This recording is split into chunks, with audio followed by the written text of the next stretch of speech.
Good evening, morning, afternoon, night, whatever, everyone. Relevant to your time zone. Welcome back to the Shut Your Mouth Lounge for episode 42, I believe. Yes. I never fucking check before the episode. At least I got it right. 42. Yeah. Alright. Addie is here with me. Pink is here with me. Say hi, guys. Hey, Hey. Wonderful. We got a shit ton of topics today, which means it's probably going to be a long podcast. So, first topic up is one that Addie introduced and completely slipped my notice. They are re-releasing the original Ace Attorney trilogy on PS4, Xbox One, the Switch, Nintendo Switch, and Steam. And, have either of you guys ever played a Phoenix Wright game? Because I sure as hell haven't. I played a demo. I think. I've never played it. Okay, it's always been something I've been casually interested in. Addie, how... They're pretty much like, point and clicks, right? Is that... Yeah. Okay. Yeah, they are. Right, so... I mean, it's good to see more stuff available on more platforms, because the Ace Attorney stuff, despite its kind of, I guess, cultural relevance, everybody's seen Phoenix Wright with the whole, objection thing. And he was in Marvel 3, but despite that, to my understanding, weren't the Ace Attorney games only available on the Nintendo DS up until now? Yes, they were. Right. That's I'm always happy to see that, because Lord knows we need more cases of good games getting ported, because there are some good ass games that only exist in on one console. I can't immediately think of any examples because I'm not in that frame of mind, but I think we've all got at least one game that is on a console we don't own, and only that console, and we've always wanted to check it out, Right. And with the prevalence of, particularly Japanese games getting ported to the Switch, not Switch, Steam now, it's hopefully going to come to somewhat of an end. I mean, fucking Killer 7 is getting a HD remaster now. I didn't expect that. Is it? Yes. I've always wanted to check Killer 7 out, and it's going to be coming out on Steam at some point. I don't know when. But, yeah. I mean, I don't think any of us really have any strong opinions on the Ace Attorney franchise, do we? Not really. It's hard to have a strong opinion when I've never played the game. Yeah. That's fair. But it's good to see this, and maybe I'll look into it, but it's unlikely because money is kind of tight, and at this point, not to be an asshole and immediately shut down this topic, but, I mean, I could buy this game, but at the same time, I could, buy stuff that I've actually got a long-running hobby in, Right. Moving on to the inevitable comic book news. Sorry, Addie. Wait, before then, we forgot a topic last week. What did we forget? Oh no, the director, I think he was the director Oh! of Street Fighter V has been moved to Sengoku Basara, of all things. I forgot. That was a big topic for us to forget. Yeah, legitimately the next day I saw it mentioned in passing. I'm like, fuck, we should have talked about that. Right, so the guy who oversaw 4 and 3, Street Fighter 4 and Street Fighter 3, not Street Fighter 3, Street Fighter 5, has been moved, which, I mean, I don't know how Addie feels about this. For my part, Ono's got, the endearing love of Blanca, and he always takes the stupid little Blanca doll with him everywhere. But boy, has Street Fighter I've not been a fan of what Street Fighter mostly has done since 3. I love 5's gameplay, but its business model is the fucking worst. And I don't disagree, but then I don't own 5, so... Yeah, but you have played 4, and you're not very fond of it, I know that. Yeah, I'm not. But then again, I'm not really fond of any Street Fighter game that's not in the Alpha series or 3, so... That applies to most people, Eddie. That is very, 2, Alpha, and 3 are very much considered Street Fighter's golden age for a reason, Yeah, I don't like 2 because 2 was the only one I really played a lot of, but I always thought that the damage was bullshit in 2. Well, And that remains. That was way before Capcom had actually figured out how to properly fucking balance it. So yeah, you died in a lot shorter series of hits back then. I mean, well, hang on. What was I going to say? Oh, I've lost track of what I was going to say. So, right. So hopefully, like, I forgot who replaced Ono. Do you remember? Oh, it was the guy over Monster Hunter, right? Maybe. I think it was the Monster Hunter guy, right? Which is very clearly a case of, like, Monster Hunter sold fucking gangbusters and made an absurd amount of money, right? Just completely out of the blue, because it always kind of existed as a cult classic franchise in the States, but it had a very, very small minority of fans. And just out of the blue, Monster Hunter World did fucking amazing. So I guess they're hoping this guy's going to be able to, you know, make lightning strike twice. But I think it's a different issue Street Fighter has from Monster Hunter. Because Monster Hunter just needed exposure, but it already had a good reputation. Street Fighter has exposure. Everybody knows about Street Fighter. Ryu and Chun-Li are like some of the most iconic video game characters ever. The issue with Street Fighter isn't exposure. The issue with Street Fighter is partially bad reputation after 5, with its business policies and its numerous issues at launch. So I feel like, you know, if they want to bring in some kind of big badass to fix things, they need more of a PR guy than they need a, you know, hype man. I don't know, maybe it's just me. But like someone, I don't know. Oh wait, I'm gonna sneeze. Oh Jesus. Yeah, the sneeze is back. Oh. Okay. Thank you. Ooh. So, I mean, I hope it goes to a good place. Like, Street Fighter is one of my go-to Capcom franchises that I'm always, you know, a big fan of. And I have ultimately enjoyed my time with 4 and 5, though, 4 I didn't really enjoy in single player. 4 is a lot more fun in multiplayer, but, you know. So I hope that whatever this guy does with Street Fighter 5 Season 4 or Street Fighter 6, I hope it goes well. I mean, I can always fucking hope. But I'm cynical with especially the way Capcom's treated Street Fighter. Like, Resident Evil and Devil May Cry and, you know, so many other games have been doing very well for the last couple of years, shockingly, from Capcom. But Street Fighter still seems to be their go-to, you know, scalp the players for more money game, you know? Right. And I don't know, like, bringing in a new game designer I don't think is going to fix that, because what are the Capcom executives still going to want? They're still going to want it to print money. They're still going to, like, I don't know how well the cosmetic shit sells, like, particularly overseas, but it sells well enough for them to print out tons of the stuff. Because, like, Addy, how many outfits does Chun-Li have in Street Fighter 5? What? Not enough. Yeah, evidently, because they're fucking working on it. Like, legitimately, Ken in Street Fighter 5, poor bastard. Up until recently, he only had the fucking 3 default outfits everyone gets to start off with. Everyone gets to start off with 3. Chun-Li is like up to 11 or 15 costumes. Wait, are these legitimate costumes, or are they just palette swaps? No, legitimate costumes. Oh, wow. And out of the 15 Chun-Li has, 10 of those are like ballroom gowns. Okay, like you're kind of right. I think it's closer to like 3 ballroom gowns, but you are totally right. For some reason, every Capcom tournament every year, when they do the big tournament, they release a new Chun-Li outfit, and it's almost always like some variation of like fancy dress. And I remember when the first one came out with the first, yearly Capcom tournament, when it was the long red dress with a feather boa and everything, and I thought that looked fucking amazing. But now it's kind of depreciated now that there's a dozen other dresses that she can wear. She's got a dress for every occasion. I guess so. She's got different dresses for every hour of the day, every day of the week. Yeah. Well, wait, wasn't that what? Didn't in KOF that was basically what Athena does? I'm not sure.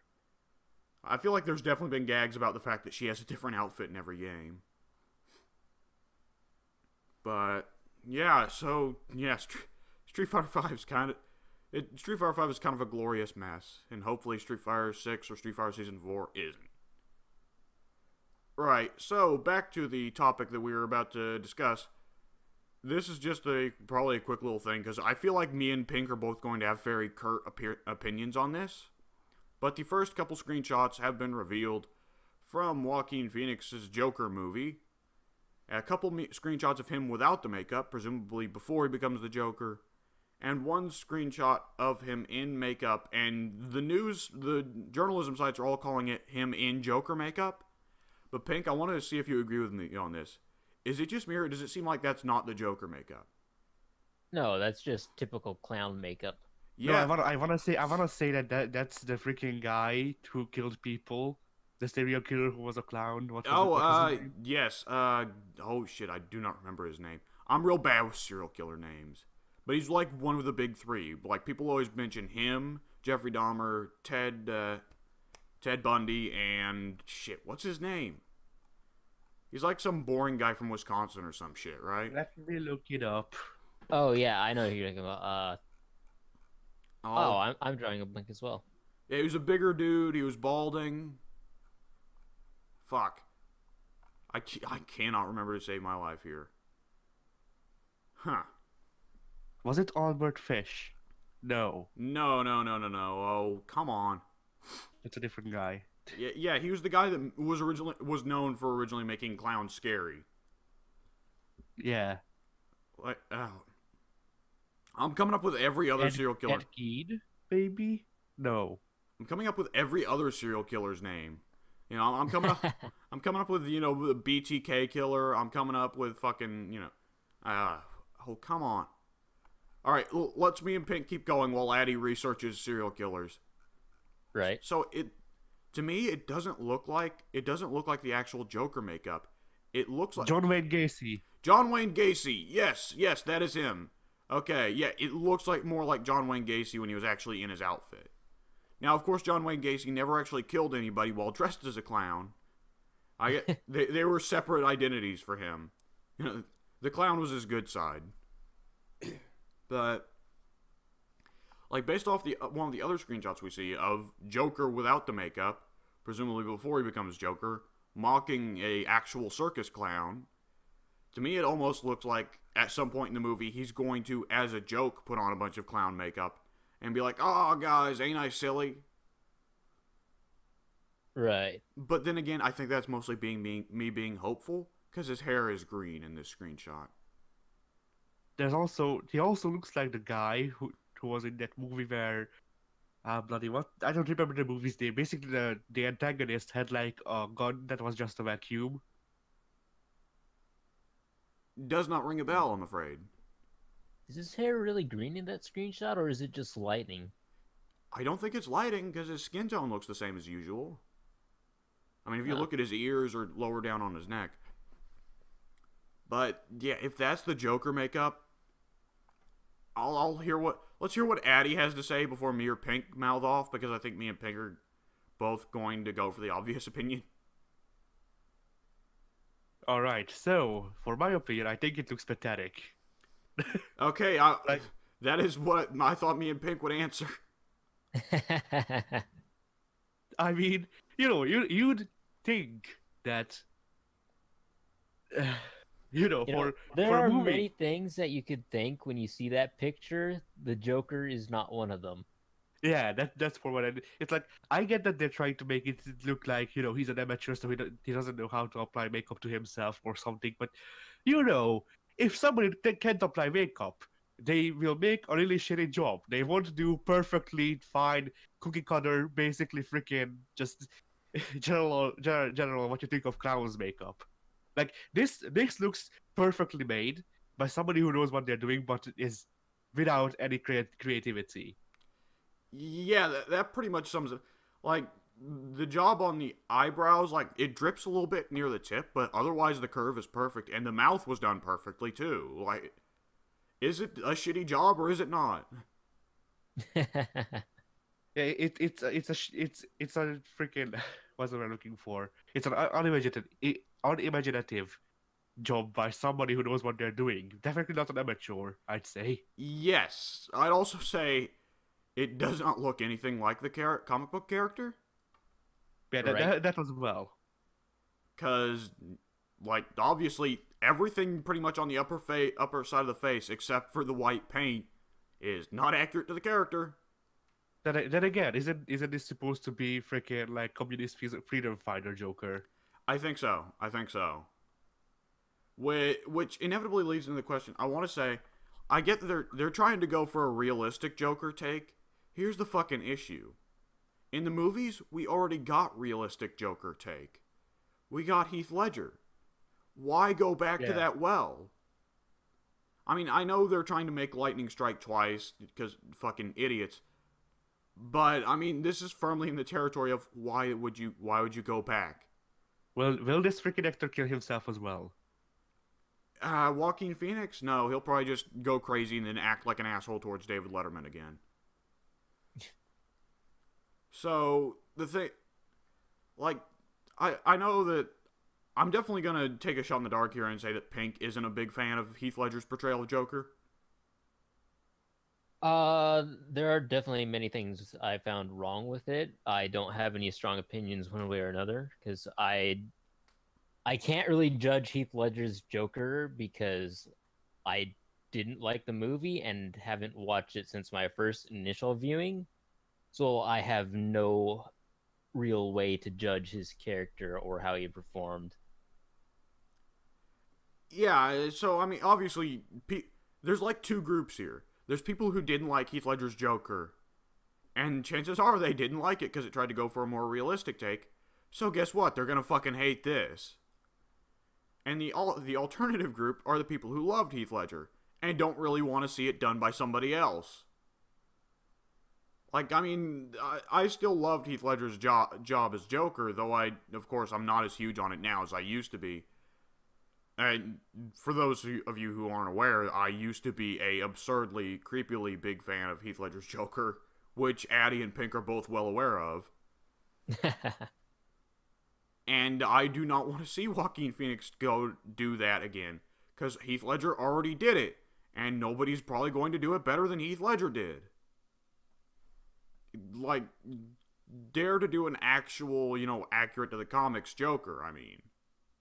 I get that they're setting this in an alternate universe because they want to go for the realistic tone because they want to make a social commentary. But I mean, don't. Just don't. So, I don't think we got to hear your opinion on the Joker makeup yet, Pink. Yeah, I kind of just piggybacked off Addie. It obviously looks nothing like the Joker character. Joker is very iconic. Everybody knows what he looks like. Everyone knows what he should look like. This little image we have here does not look like the image we should have. Like, obviously, the makeup is wrong. Joker has never had a red nose, nor has he had the tears or any semblance of blue in his makeup. Or the red eyebrows. Or the red eyebrows. Which are on his forehead for some reason. He's taking eyebrow painting lessons from my cousin. she has 4. Okay, I'll take your word for it. On to brighter superhero news, literally. The Marvel has released the first trailer for Captain Marvel. And I'm going to go ahead and assume Pink's already watched this. Yeah, I saw it like minutes after they released it. I think I may have saw it like almost immediately. Like, legitimately, I was just browsing through Nusha and it's like, oh, 5 seconds ago, Captain Marvel trailer. Oh, well, that's cool. So, I think I'll let's hear what you thought of it first. Well, the immediate thing that hooked me was a blockbuster. Like 3 seconds into the trailer, they drop you off in a blockbuster to really set the fact that this is way in the past. Oh yeah, or somewhere in Oregon. She should have dropped in with her 9 Inch Nails shirt. There's a Nirvana concert playing on a nearby TV screen. Perfect. But Everything about the trailer looked really good. To be honest, I'm probably not going to watch any trailers they put out after this, just because I've Spoilers. consistently ignored any. Basically, I will watch the first trailer and be done because I already know the movie that is probably going to be good, and I don't want to potentially spoil myself or get my brain thinking in patterns it should not. So I like to go into the theater and be completely surprised for the most part. Yeah, I mean, Marvel's is way better about avoiding spoilers in their trailers. Right. Like, there are some movie studios that are just god-awful about it. Like, especially if the big movie's big ending twist is what they show off in the trailers, as if that's the whole movie, right? Right. But Marvel's generally pretty good about it. I mean, like, remember when they pretended Hulk was there for the Battle of Wakanda? Right. Alright, so they're generally pretty good about hiding spoilers, but at the same time, like, I'm in the same position where I want to see as little of this movie before actually seeing it in theaters, because I want to have the full theater experience there, you know? Yeah. So, I'm solidly on your side regarding that. I will say, I just want to go ahead and start off with my biggest takeaway here. Well, I'll say it's my biggest takeaway. My second biggest takeaway I'll show you guys in a little bit. But my biggest takeaway here is that fucking Binary is in. Which means, oh boy, when they said that Carol would be the most powerful character in the Marvel Universe, they weren't fucking kidding. No. If she's got Binary, get fucked, Thanos. And the crazy thing here is, like, I haven't done a spectacular amount of reading of Captain Marvel in the last couple of years, but in Marvel vs. Capcom Infinite, whenever Carol would enter Binary form, she would put on the infamous Mohawk helmet, and she gets the Mohawk helmet here. Right. Please God, let it be an actual thing that when she puts on the Mohawk helmet, that's what means that she's in Binary, because that's actually a fairly cool way of showing it. Yeah. And also, it'd actually be a very efficient way to let the audience distinguish what is just Captain Marvel and what is the near all-powerful Binary. Yeah, and also it's kind of a thing of, like, how great would that be for toy sales, right?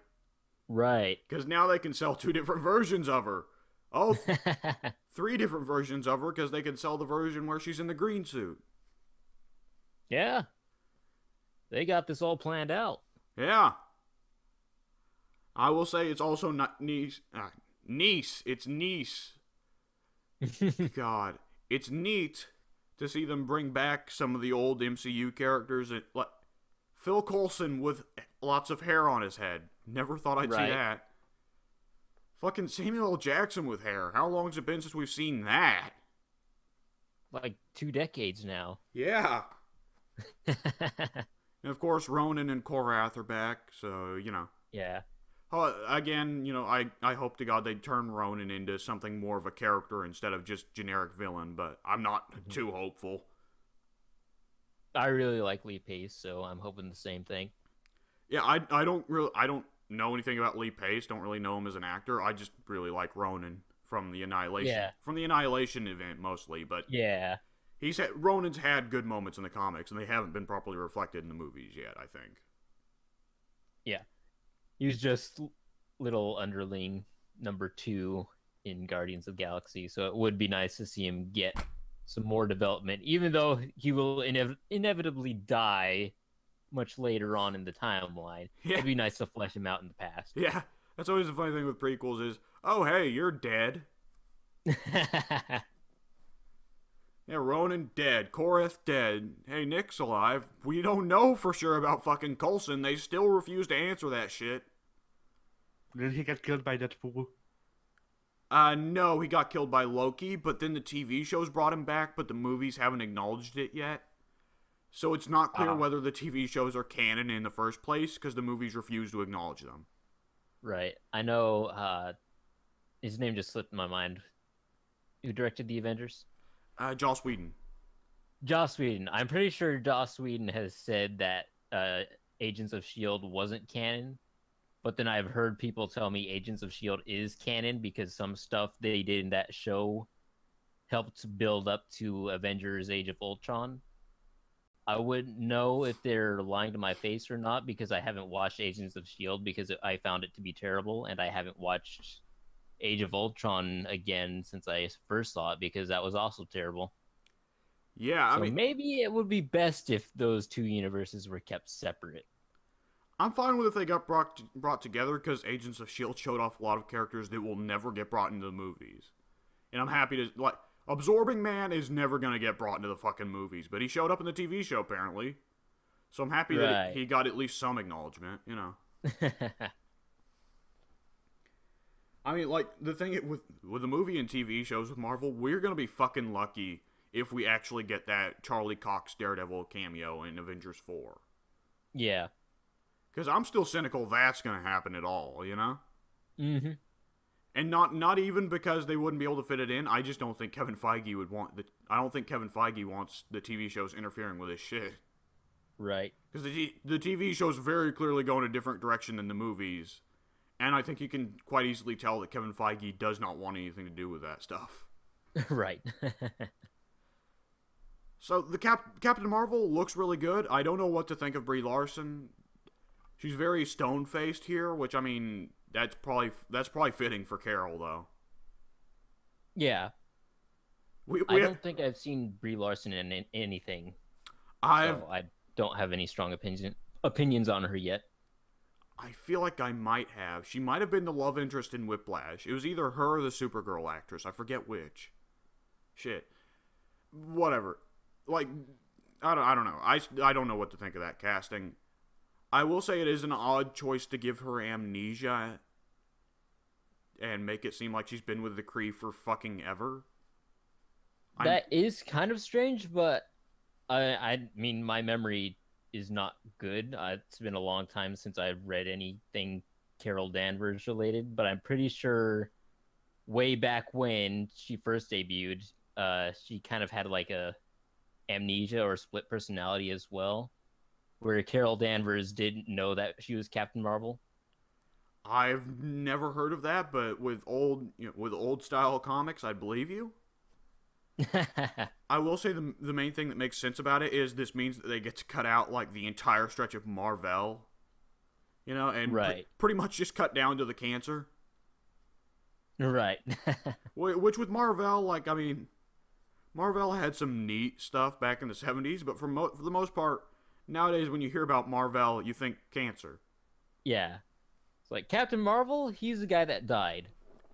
Gwen Stacy, do you think of any of the romantic storylines she had with Pete, or do you think of the fact that Green Goblin dropped her off a fucking bridge? So, you know, it's that whole thing. Yep. And do you want to go ahead and knock out the other two Marvel topics now, or keep going along? Which are the other... Oh, yeah, let's knock those out, I suppose. Right, so Addie can get back in. So apparently, Disney's been working on, you know, their own streaming service for a while. We've known about that. Apparently, like, they're going to be working on a TV show where they bring, like, the journalists, the only publications I could find about this weren't very clear about it, but they very much seem to think that Tom Hiddleston and Elizabeth Olsen are going to be brought together for a Loki and Scarlet Witch TV show. I feel like that's total bullshit because those two actors would cost too much, but at the same time, it got publicized. I did actually stumble across this type of news yesterday or the day before that because I was just Googling Loki or something, and that kind of headline popped up. And from what I saw, it was that it'd be, you know, a television show with the movie budgets. Yes, that is what I heard. I didn't see anything about Tom Hiddleston and Elizabeth Olsen in the same show because it was only talking about Hiddleston in the article I read. But it was pretty interesting to hear that they're supposedly going full movie budget for a TV show of about, 6 to 8 episodes? Yes, I believe they said it would be an 8-episode miniseries. So right. like some HBO or Showtime thing where they hire a couple big actors to do a TV show like this, I guess. Right.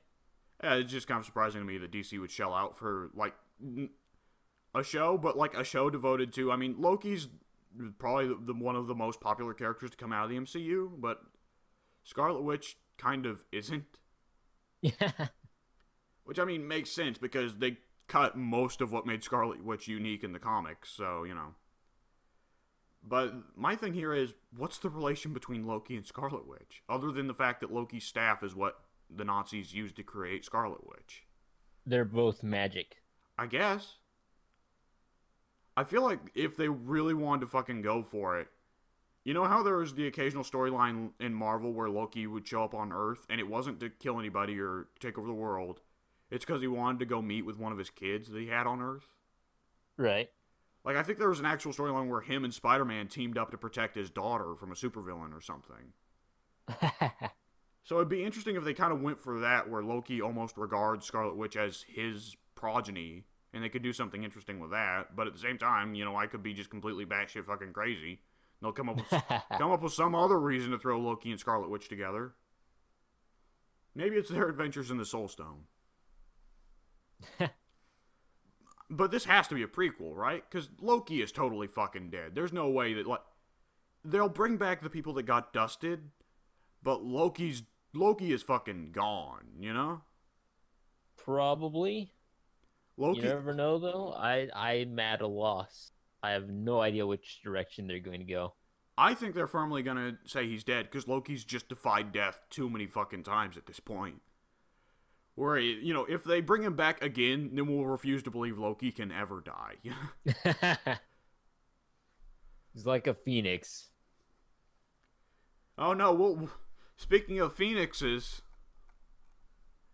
the CEO of Disney, Bob Iger, has confirmed that Kevin Feige will be overlooking the Fox stuff when it gets brought in. So, you know, we might actually get a good Fantastic Four movie and a good X-Men movie. Right?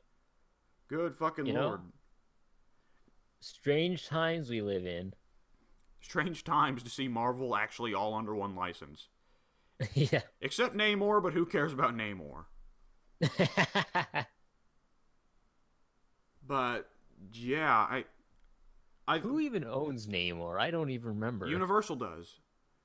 Universal. Yeah, Universal owns Namor and Hulk, but they license Hulk off to Disney.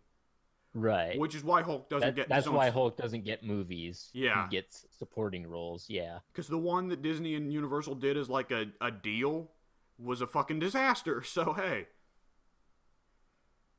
So, I mean, you and I have talked a shit ton about the potential of the Disney-Fox deal. This is just more good news about it, you know? Right. Because Kevin Feige, like, there's a lot of people on the internet bitching, you know, where I get this stuff from, I usually use Reddit to get this stuff, because, you know, Reddit's very good for gathering news shit. And, of course, all the commenters were like, oh, wonderful, Kevin Feige, now all the interesting X-Men movies are gone, they'll just all go to formula. And, I mean, let's be honest, I mean, I fucking loved Logan, don't get me wrong, but it's not innovative by any fucking means. It's very much, you know, Unforgiven, but with superheroes instead of cowboys. Right.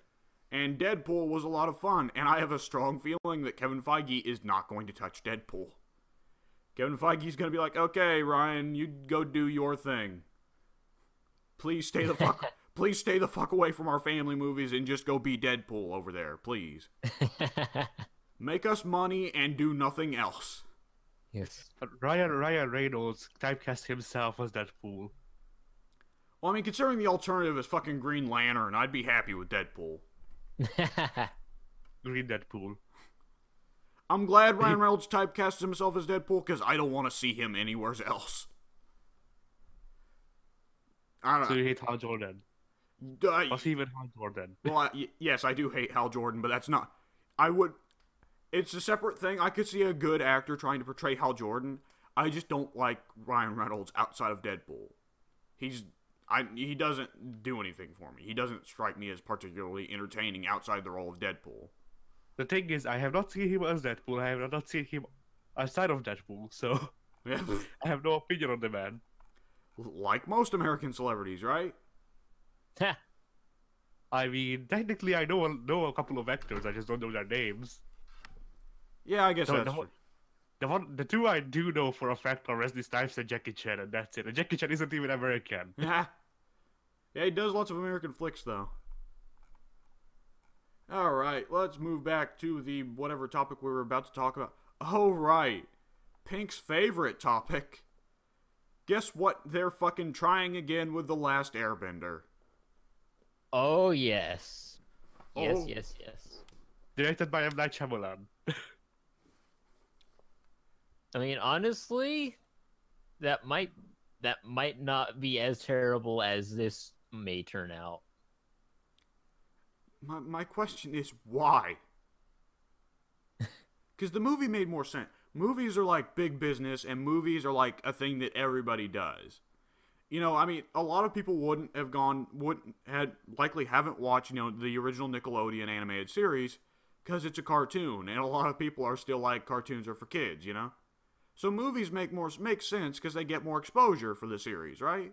There's some people who would watch the movie that would never watch the cartoon because they refuse to watch a cartoon because it's for kids, but a movie, they can have the exact same storyline, but movies can be for adults.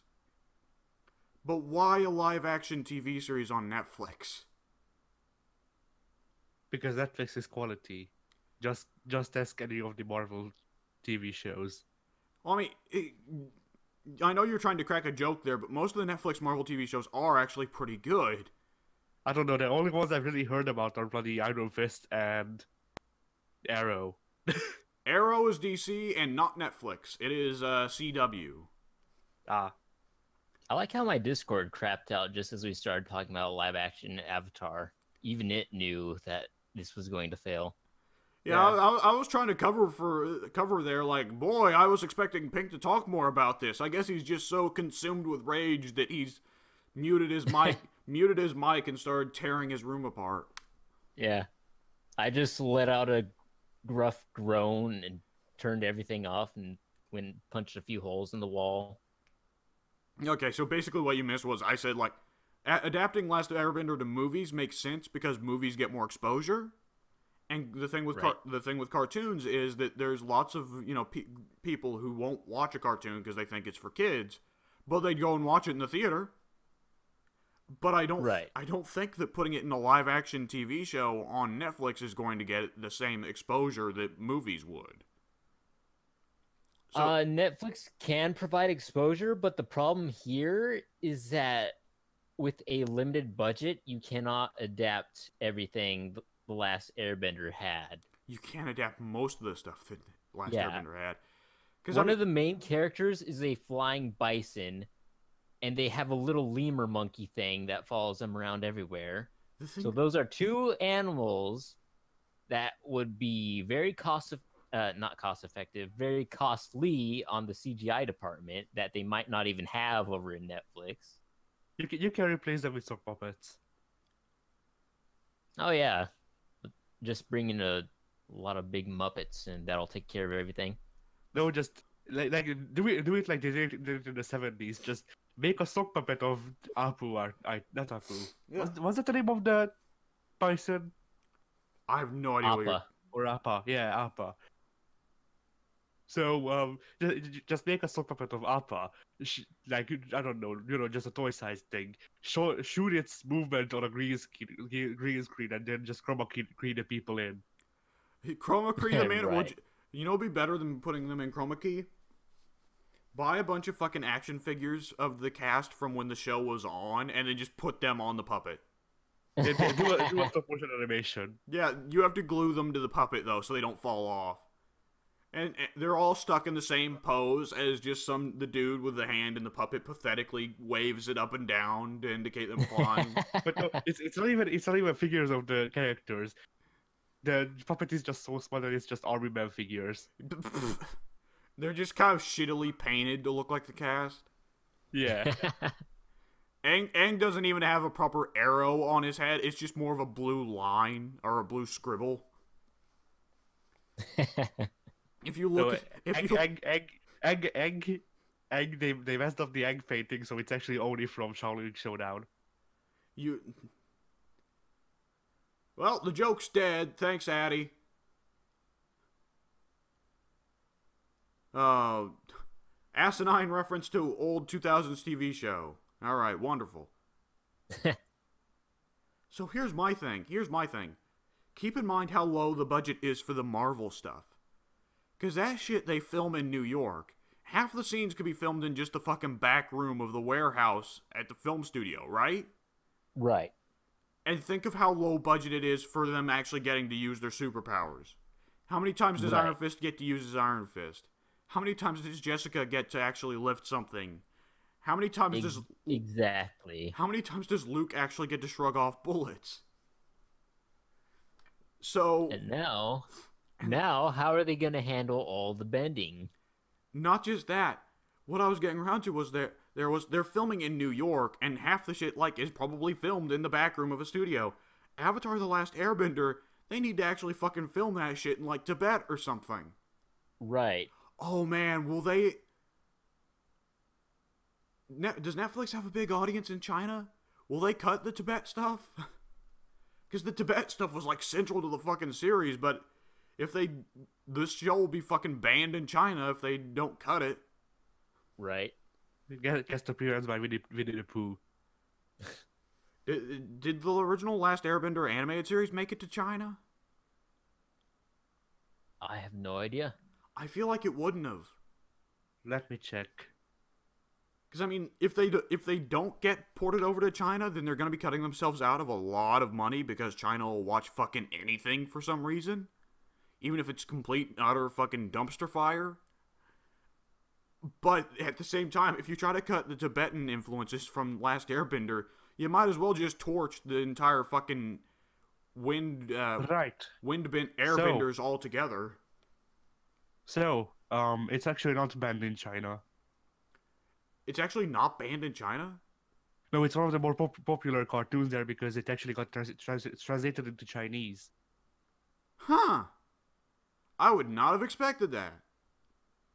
I don't know, maybe they're able to pass off the Tibet stuff as just ambiguous Buddhism, which is probably a lot more forgivable in their culture.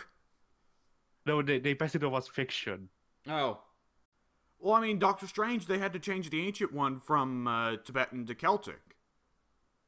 Because China wouldn't accept it if they portrayed a Tibetan in a good light.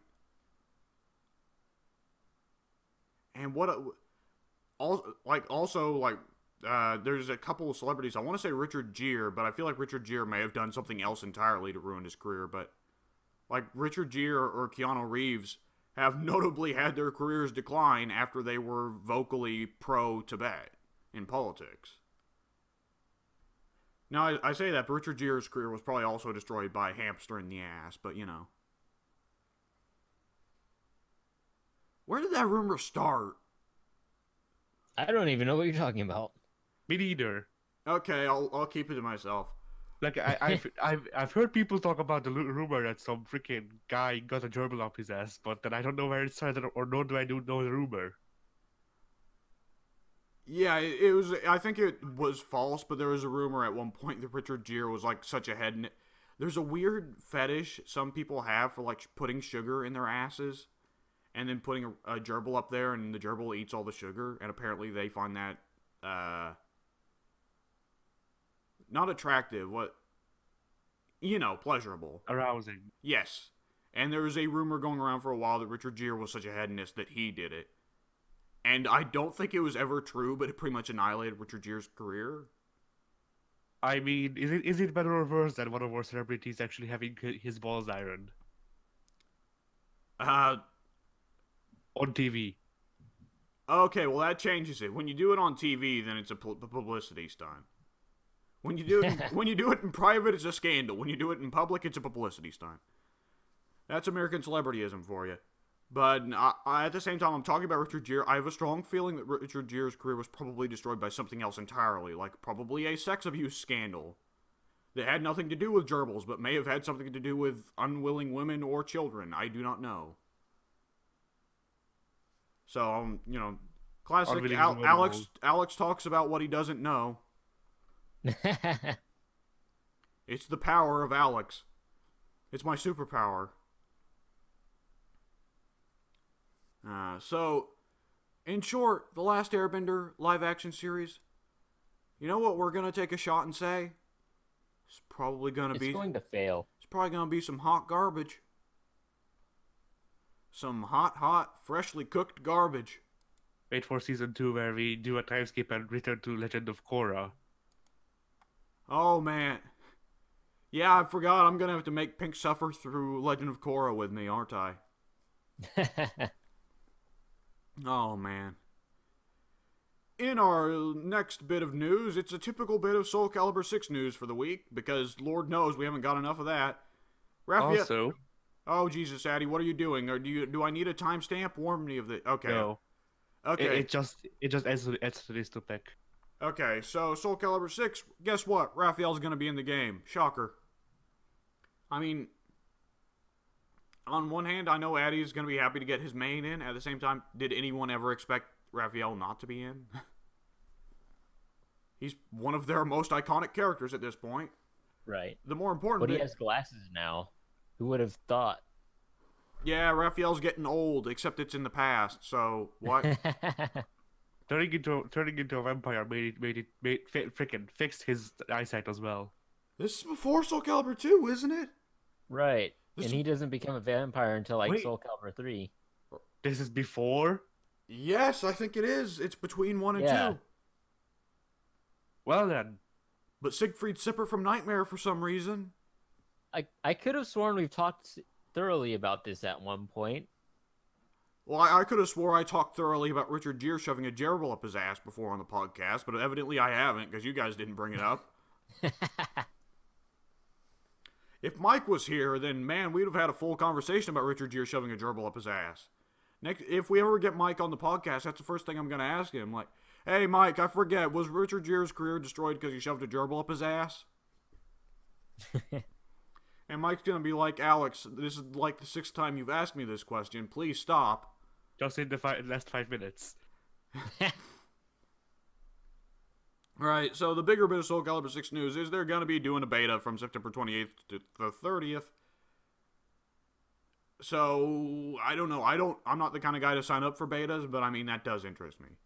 But the thing is, like, I don't want to get my hopes up. Because I'm going to be honest, you know, as much as I love the classic Soul Caliburs, there are too many good games coming out soon. I can't get Soul Calibur 6. Right, I'm in the same boat because I'm not going to get Soul Calibur 6 day one either. Maybe not even this year. A year down the line, yeah, probably. I might own it. Yeah. It's not going to be day one or same month or by Christmas. Not that I'm aware of. Yeah, because, like, over the next 6 months, like, I've got Red Dead 2, Resident Evil 2, Super Smash Bros. Ultimate, Devil May Cry 5, Kingdom Hearts 3, and I don't know if I'll be able to get Kingdom Hearts 3. So, right. So, like, there's too many good games coming out soon. The thing is, the problem that you two have is that you actually have money. I have, in whole, 2 or 3 games that I'm looking forward to in the next, like, 2.5, or not 2.5 years, freaking, in, like, the next 1.5 years. Like, I have Ghost of Tsushima to look forward to. I have Kingdom Hearts 3, and then maybe Devil May Cry 5, but I'm not sure about that. Those are all the games I'm looking forward to. I didn't know you were into the Kingdom Hearts series. Yeah, I've been trying to get into them for a while. The main problem was that no, they don't sell the PS2 copies anywhere, and I never had a PlayStation 3 or 4. So now that I have a 4, I might buy the freaking extra pack where they give you literally every game, and then also just the director to explain everything that's going on. Like the director comes to your house and explains the idea behind the story, and then just leaves it in 5 minutes into explanation because he can't explain it either. That's what you need to understand that fucking series. But yes, I also have the 1.5 plus 2.5 HD remix, whatever fucking nonsense they call it. Yeah, so they're doing a pack where they're giving you 3 and also that's like ultra pack together. Okay. I assume it still doesn't come with Dream Drop Distance in any form. I'd assume not. If it wasn't in in Ultra Pack that I would assume not, since I do believe that it really is just the third game and then the like recently released 1.5.2 but plus 2.8 plus 3.9 and a half. Carry the 6. And then factor it by 12. Yeah, and 2,055 day by freaking 500 days edition. Divide the numerator. Right, so yeah, that is a very good deal. I picked it up myself, and I finished Kingdom Hearts 1 and 2 and just kind of stopped midway through Birth by Sleep. Yeah, the main problem with that pack is that it's $100. Oh, wow. I got it for like 50. Oh, you're talking about the pack that comes with 3. Okay, that's more reasonable. I was about to say, like, holy shit, what's with the fucking? Why is some shit just so much more expensive there? Okay, yeah.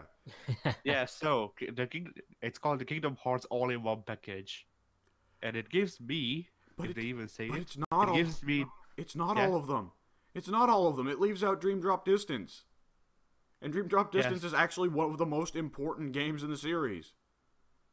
Isn't that the PSP game? The 3DS game where you play as half the game you play as Sora and half the game you play as Riku. Is that the one where you have to fix like bugs in the system? I believe so, yes. Okay, yes, then I have played that one. Okay, did you play it all the way through? No, because I got stumped. Okay, that game's plot must be a confusing mess if you have not played through the first 2 Kingdom Hearts. I watched a playthrough of the first 2 Kingdom Hearts like 15 times, so I have a good grasp. Why would you buy the game? Why would you buy the game now? Because I actually want to play them. I'll be honest, the gameplay is not great. It's not like a game that it feels amazing to play. Kingdom Hearts is always fun to look at because there's so much crazy nonsense going on all over the place, and you're basically like half the time it's fucking battles of the gods, even though it's Disney, you know. But it's not a game with great feeling gameplay by any means. Like, the first Kingdom Hearts had pretty good feeling gameplay. 2 didn't really. 2 did not feel great, but 2 amped up the amount of stupid shit going on screen all the time. So for one, you're telling me that I should just get 3, and for 2, you're also telling me that I didn't enjoy the gameplay just because the thing was lagging on my computer. I'd say stick to, if you're going to get any of them, if you have a good understanding of the plot of 1 and 2, then yeah, just get 3. Yeah, I have a pretty alright understanding of the plot of 1 and 2. Yeah, because, I mean, for as tight as your money supply is, I think 1 and 2 would be a waste. I think by watching it 15 times, you've already got all the enjoyment you're going to get out of it. Because the gameplay is not one that feels great to actually play in action. It's more of the spectacle that you're observing, you know? I see. Well, the freaking just the normal edition is also like $80. Why? Because Hungarian prices. But actually, let me check exactly how much it is, because like I multiply basically $1 is around 300 of our money. Like constantly, sometimes it's more, sometimes it's less. So I just use 300 as a base number to have a general idea as for how much it is. Yeah, the rates of exchange always fluctuate between countries as economies dip and rise and all that shit. You know, it's why. Yeah, it is. Yeah. Yeah, I was just about to say it's why there's like some people who make all of their money just off of currency exchange. Because they just transfer to whichever money is doing well now, and then trade up for something else, and then trade up for something else, and they wind up making money effectively off of just transferring money. Oh. Economics is fucking weird, dude. But yeah, so over here, just 3 is $72. 73 actually, if I round up. Okay, that is asinine. But every game, like, most games actually are around $73. Like, usually, like, in the past year, they toned them down to, let me check this because I don't have the numbers on me. They have been toned down to $66, but that's the lowest they've gotten since I've been in gaming, in current gaming anyway. Well, that sounds like some shit. Yeah, I mean it is with tax, but still. I do want to ask, like, are you a particularly big Disney fan for you to be interested in Kingdom Hearts? Not anymore. Okay, like, it's a weird thing with Kingdom Hearts where people are in, like, if you're going in for the Disney or Final Fantasy stuff, you're probably gonna get screwed. Because guess what? Yeah. Every Kingdom Hearts game gradually gets rid of the Disney and Final Fantasy stuff in favor of, you know, fucking the OC characters. Bounce. Yeah. But yeah, I actually follow Kingdom Hearts for the OCs. Weirdly enough. Oh, I super don't. Like, Like, you know, at first it seemed interesting that it was like, once you die or whatever, then your soul becomes another person, then your body becomes a third person. But then I didn't know that your body becomes a third person, and then once I found it, I was like, why? it gets worse from there when you start, because like they make Yeah, I know. There's like 15 different Xehanorts. I know. Oh my God, Arth. Yes, that. I don't even. Like, there's Doctor Xehanort, there's Evil Lord Xehanort, there's Heartless Xehanort, there's slightly less Heartless Xehanort, there's actual Xehanort once you go back in time, there's freaking Xehanort who woke up 5 minutes early so he wants to sleep. Things like that. Ansem, Xemnas, Young Xehanort, Old Xehanort. And the thing is, Old Xehanort's fucked now because Leonard Nimoy passed away, so they can't have Leonard Nimoy voice Old Xehanort anymore. And they fucking got rid of Billy Zane voicing Ansem, so Xehanort's fucking voice actors are just all over the fucking place. Fuck it, whatever. Isn't Riku a Xehanort as well? There is a Riku Xehanort, there is a Terra Xehanort, there is Xehanort's Heartless, there is Xehanort's Nobody, there is Young Xehanort, there is Old Xehanort. If you let me keep going, I can keep going for a fucking while, guys. Somebody please stop me. So, no, I want to hear them all. I want the full experience. Actually, to put things just for a joke, I will actually see if there's a list of Xehanorts in Kingdom Hearts. There is. There's got to be a wiki somewhere. There is. To put things in perspective, they're now like in Kingdom Hearts 2, the big villains were Organization 13, and they were like a hidden, shadowy, secret group that was like manipulating Sora. Kingdom Hearts 3 is going to revolve around the idea that Sora founds a good Organization 13. Meanwhile, Organization 13, an evil version, also gets refounded by Xehanort. And like half of the new evil Organization 13 is fucking just different Xehanorts. Right, so there are overall 20 Xehanorts that we know of. We have Xehanort, No Heart Xehanort, Master Xehanort, Brown Robed Figure, which is Xehanort. We have half Xehanorts who are Xemnas, Ansem Seeker of Darkness, Terra Xehanort, Zigbar, Riku Ansem, MCP, Dark Guardian, Dark Riku, Issa, and not true Xehanorts like Terra, Lingering Will, Riku, Vanitas, and Sora. Okay, I did not know that Xehanort was part of the MCP. Because the MCP is the villain of Tron. So, I guess that's new Tron canon. Yeah, Jeff Bridges, you go kick Xehanort's ass. That's the inevitable goofy shit that comes with this, isn't it? Yeah. Because it's fucking Jack Skellington and, you know, Aladdin and Ariel, the Little Mermaid, and Jack Sparrow all fucking team up to fight the old gods. Like, okay. I will say the nice thing about every Kingdom Hearts game is we get to get James Woods to come back to voice Hades every game. And James Woods, to my understanding, is a huge scumbag in real life, but I always love to see him as Hades. And I think James Woods loves to see James Woods as Hades. In fact, it gives James Woods funny. yeah. Well, I think James Woods literally said that he will play Hades for almost no money because he genuinely just... I think he outright said Hades is his favorite character he's ever played. And James Woods has played in a lot of stupid TV movies, so I guess he's played a lot of roles. So maybe that's something big? I don't know.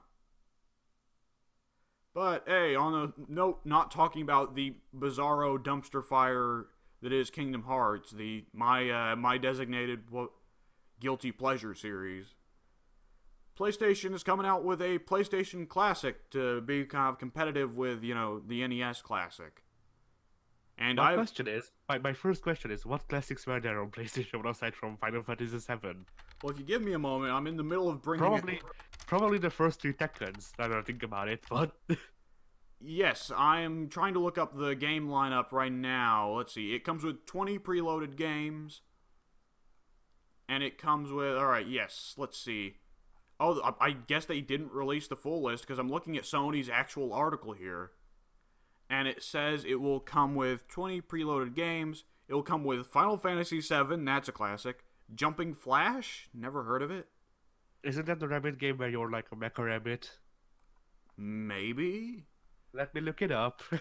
Ridge Racer... Did you say Mecha Rabbit? Yes. Yes. I'm on board. Ridge Racer Type 4, which I know is a thing that exists. I'm just not an expert on it. Oh, Addy was right. Tekken 3. It comes with Tekken 3. Jumping Flash is the game where you play as the mecha rabbit. Sweet. Pink's in. Pink, you can buy... Pink, if you want to play Jumping Flash, you can buy the PlayStation Classic for $100. I think it's worth it. It is approximately... It is 45% smaller than the original PlayStation. But it's Here's a gameplay picture for Pink. Even though it's going to be emulating... Hang on, I need... Those are feet. Those are feet. Oh my fucking god. Well, that's something. Oh, and Wild Arms. Yeah. Isn't Wild Arms that cowboy RPG? Might be. Let me look it up. Yeah. The phrase of the day is that we look it up. Like, for how many games that we have to look up that are on this PlayStation Classic, I guess there weren't really all that many classic games on that. Well, I hope... Yeah, Wild Arms is the freaking cowboy RPG. There's got to be more good ones they've got hidden up their sleeve, right? Bubsy 3D. Yeah. Like, you should hope. I mean, like, what are the... Like, when I try to think of PS1 classics, I'm also mostly stuck, but I can, like, think of Castlevania Symphony of the Night. Let's... Street Fighter Alpha. Street Fighter Alpha was a PS1 game, though I doubt they'll do that, considering Capcom just released their own classic games collection. Right. Other than that... Like, yeah, I'm a little bit... Oh, Twisted Metal. They gotta do Twisted Metal. They gotta fucking do Twisted Metal 2. They can't, oh yeah. You can't have a PS1 collection without Twisted Metal 2. Maybe Gran Turismo 1, but then all of those licenses. You know what? I was about to say Tomb Raider, but you know Square Enix probably won't let them anymore. Do you think? Why not? I don't, because nowadays Square Enix is kind of pushing Tomb Raider more as a Microsoft franchise.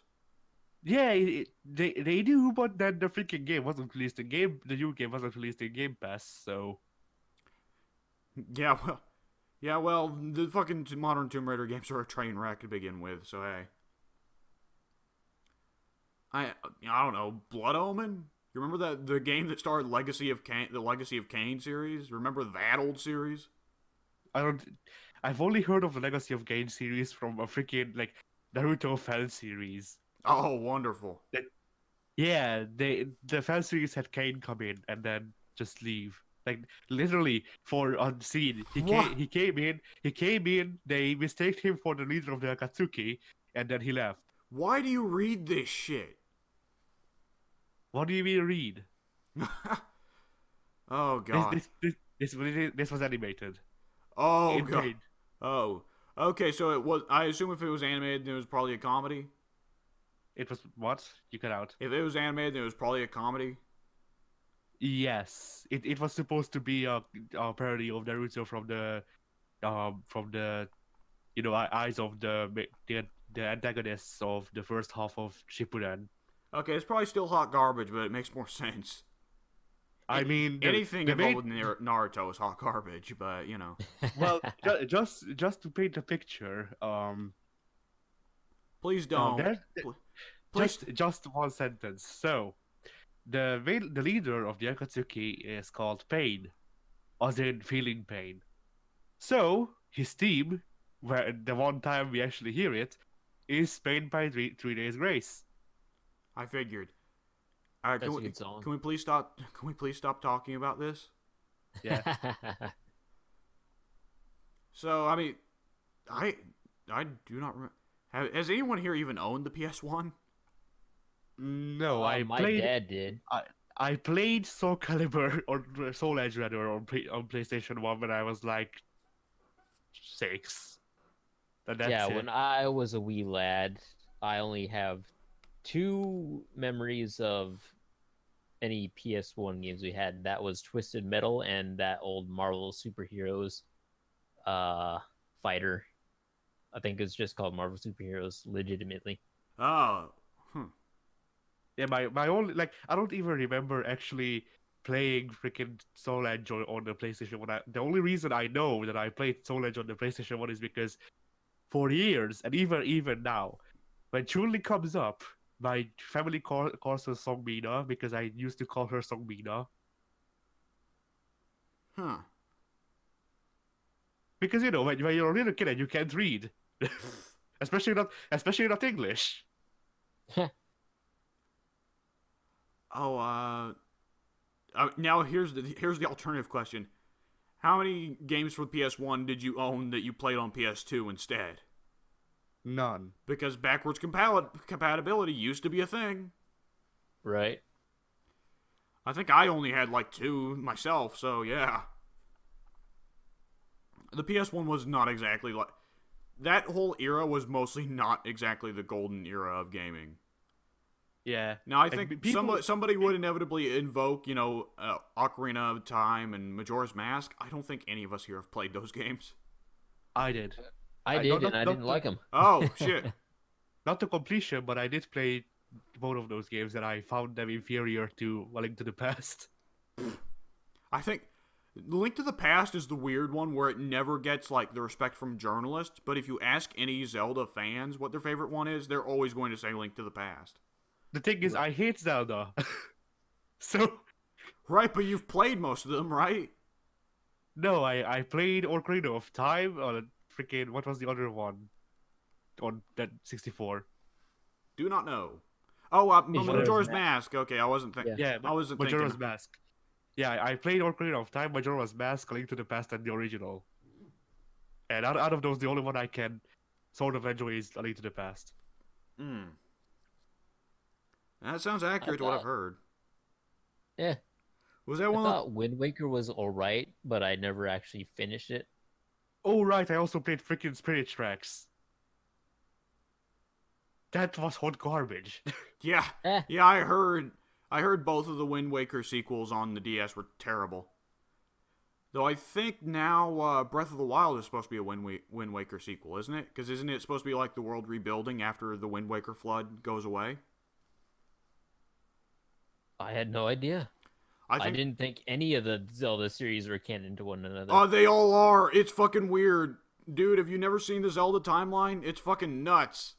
Yeah, the thing is, Pink, with the Zelda timeline is that it has like 15 forks for one, and for two, like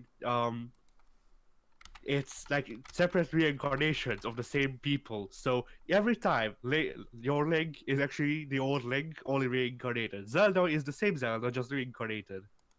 Ganon is immortal, so he doesn't get to reincarnate.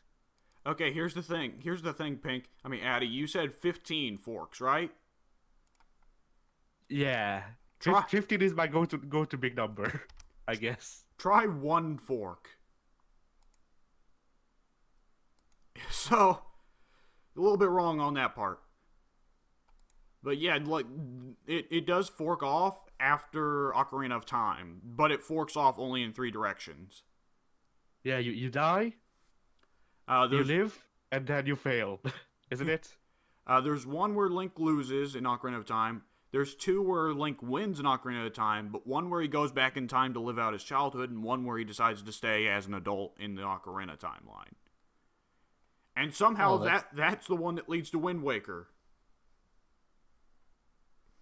So I guess if Link stays as an adult in the future, then it somehow it somehow causes the fucking end of the world. Also, the original Legend of Zelda is like almost the last in the chronology. Because it happens way off in the fucking Ganondorf wins timeline. Like, it's second to last of the fucking Ganondorf wins timeline. That's weird. That's incredible. The Legend of Zelda, a series of prequels. Actually, yeah, I think Breath of the Wild is, like I said, the most recent game in the Link stays an adult after winning timeline. But the one just before that, Skyward Sword, is the most prequel-ass prequel of all of the Zelda prequels. What was Twilight Princess?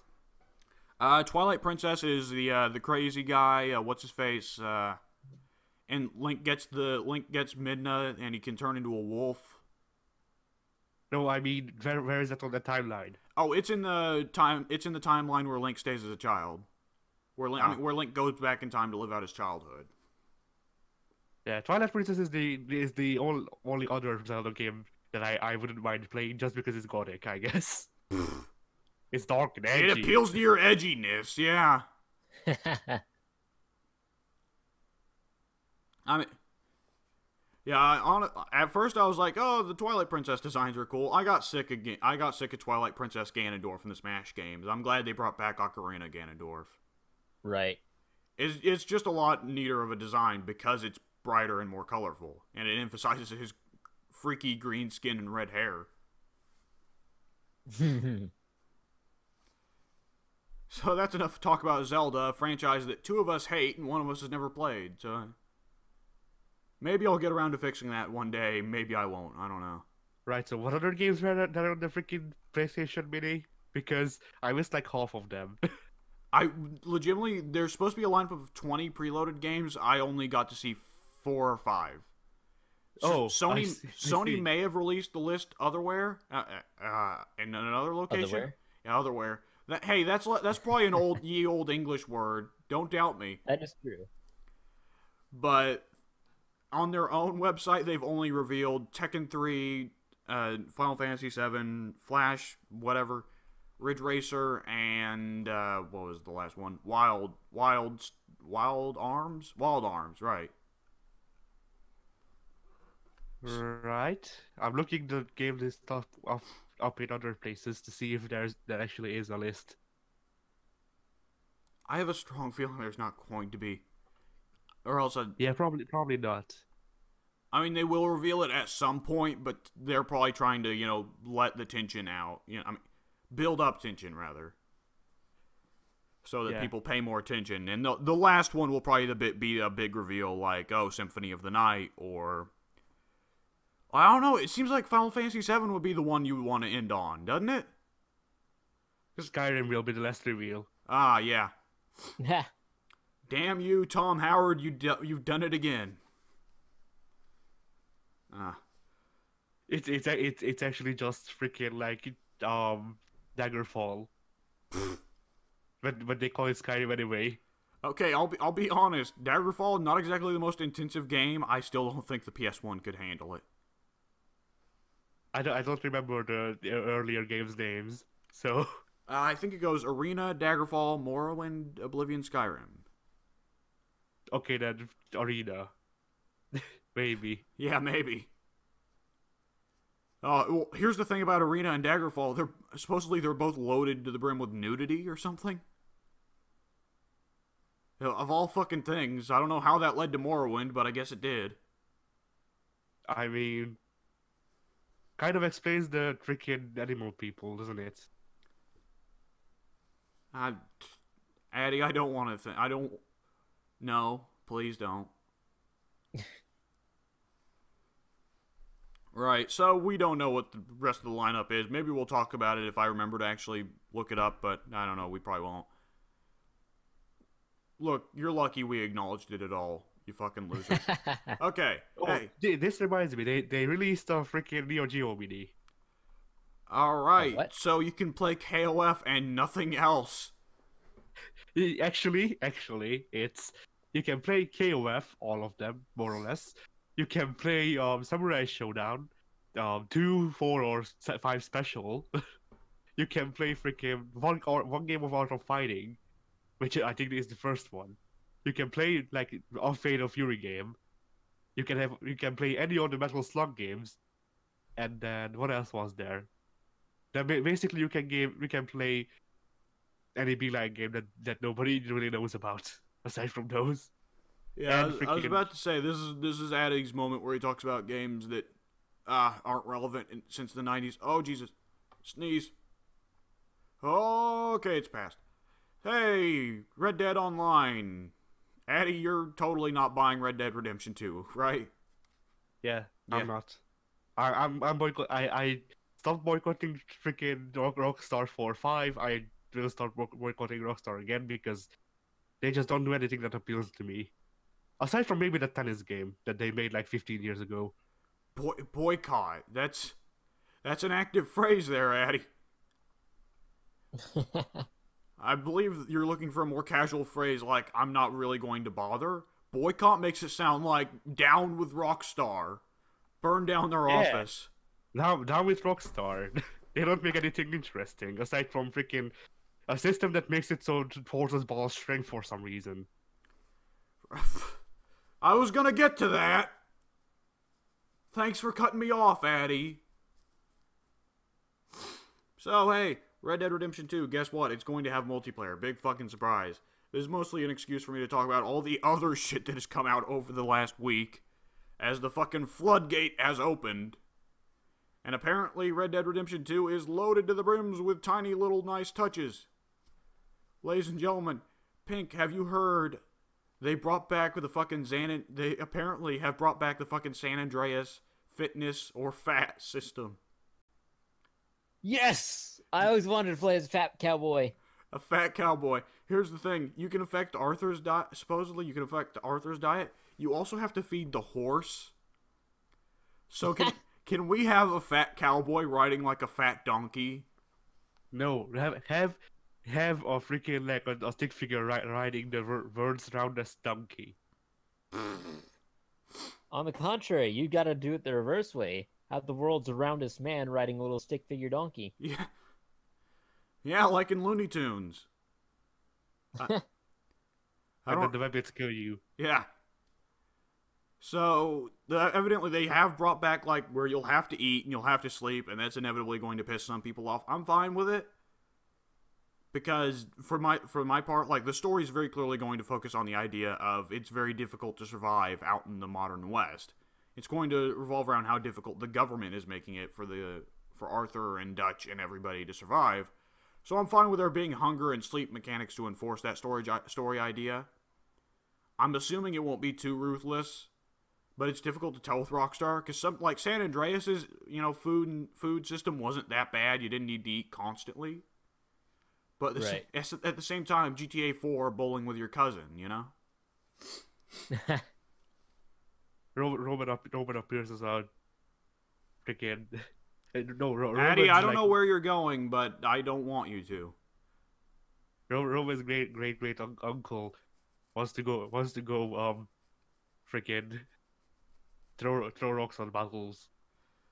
And the carrier pigeon, like there's just a flock of carrier pigeons behind you, asking you to go throw rocks on battles. I think it's going to be a little bit easier than the way San Andreas handled it, though. Partially because, have either of you played the first Red Dead? I have not. I haven't either. Okay, the game actually has an inventory system where you can keep, like, medicine and shit on you. And for back then, it was mostly used as, you could pop medicine if your health was low and it'd just refill your health for free. But here I bet that you'll probably be able to carry food with you and just eat in the field. So it's probably going to be a lot more convenient than San Andreas used to handle it. Rockstar I'm actually pretty just sure GTA 5 lets you carry like candy bars as well. Yes, in the online mode. So in Yeah. the online. I don't see how they wouldn't update that to accommodate the new hunger system they're implementing. But Ye- yeah, so Rockstar just took the forest and then made it third person and in the Wild West. No, not really. I mean, it's going to be like it's more. It's going to be more of a background mechanic. You can already tell because it's going to be more like San Andreas, definitely. Because San Andreas had hunger and it was very much a background mechanic. So I mean, what was I going to say here? Hopefully the inventory for Red Dead 1 is, by the way, not as terrible as GTA 5's inventory. Because I don't know if any of you guys have tried to fiddle around with the inventory in GTA Online. It is god awful. Yeah, it's I not have. good. It's a terrible interface. So, yeah, but the main thing is, like, apparently you can cook different recipes from hunting different animals. Like, I guess Arthur Morgan, Supreme Badass, also Supreme Iron Chef. He's gonna go and kick Gordon Ramsay's ass. I was going to say every 10th meal Gordon Ramsay spawns and critiques your cooking. And hopefully you'll be able to get food at, like, saloons, right? Or, like, buy food from trading posts or something. Right. So that's all nice, and you can feed your horse, and they're putting a lot of emphasis on trying to get along with your horse now. You gotta feed it. You apparently have to brush it as well. You have to train it.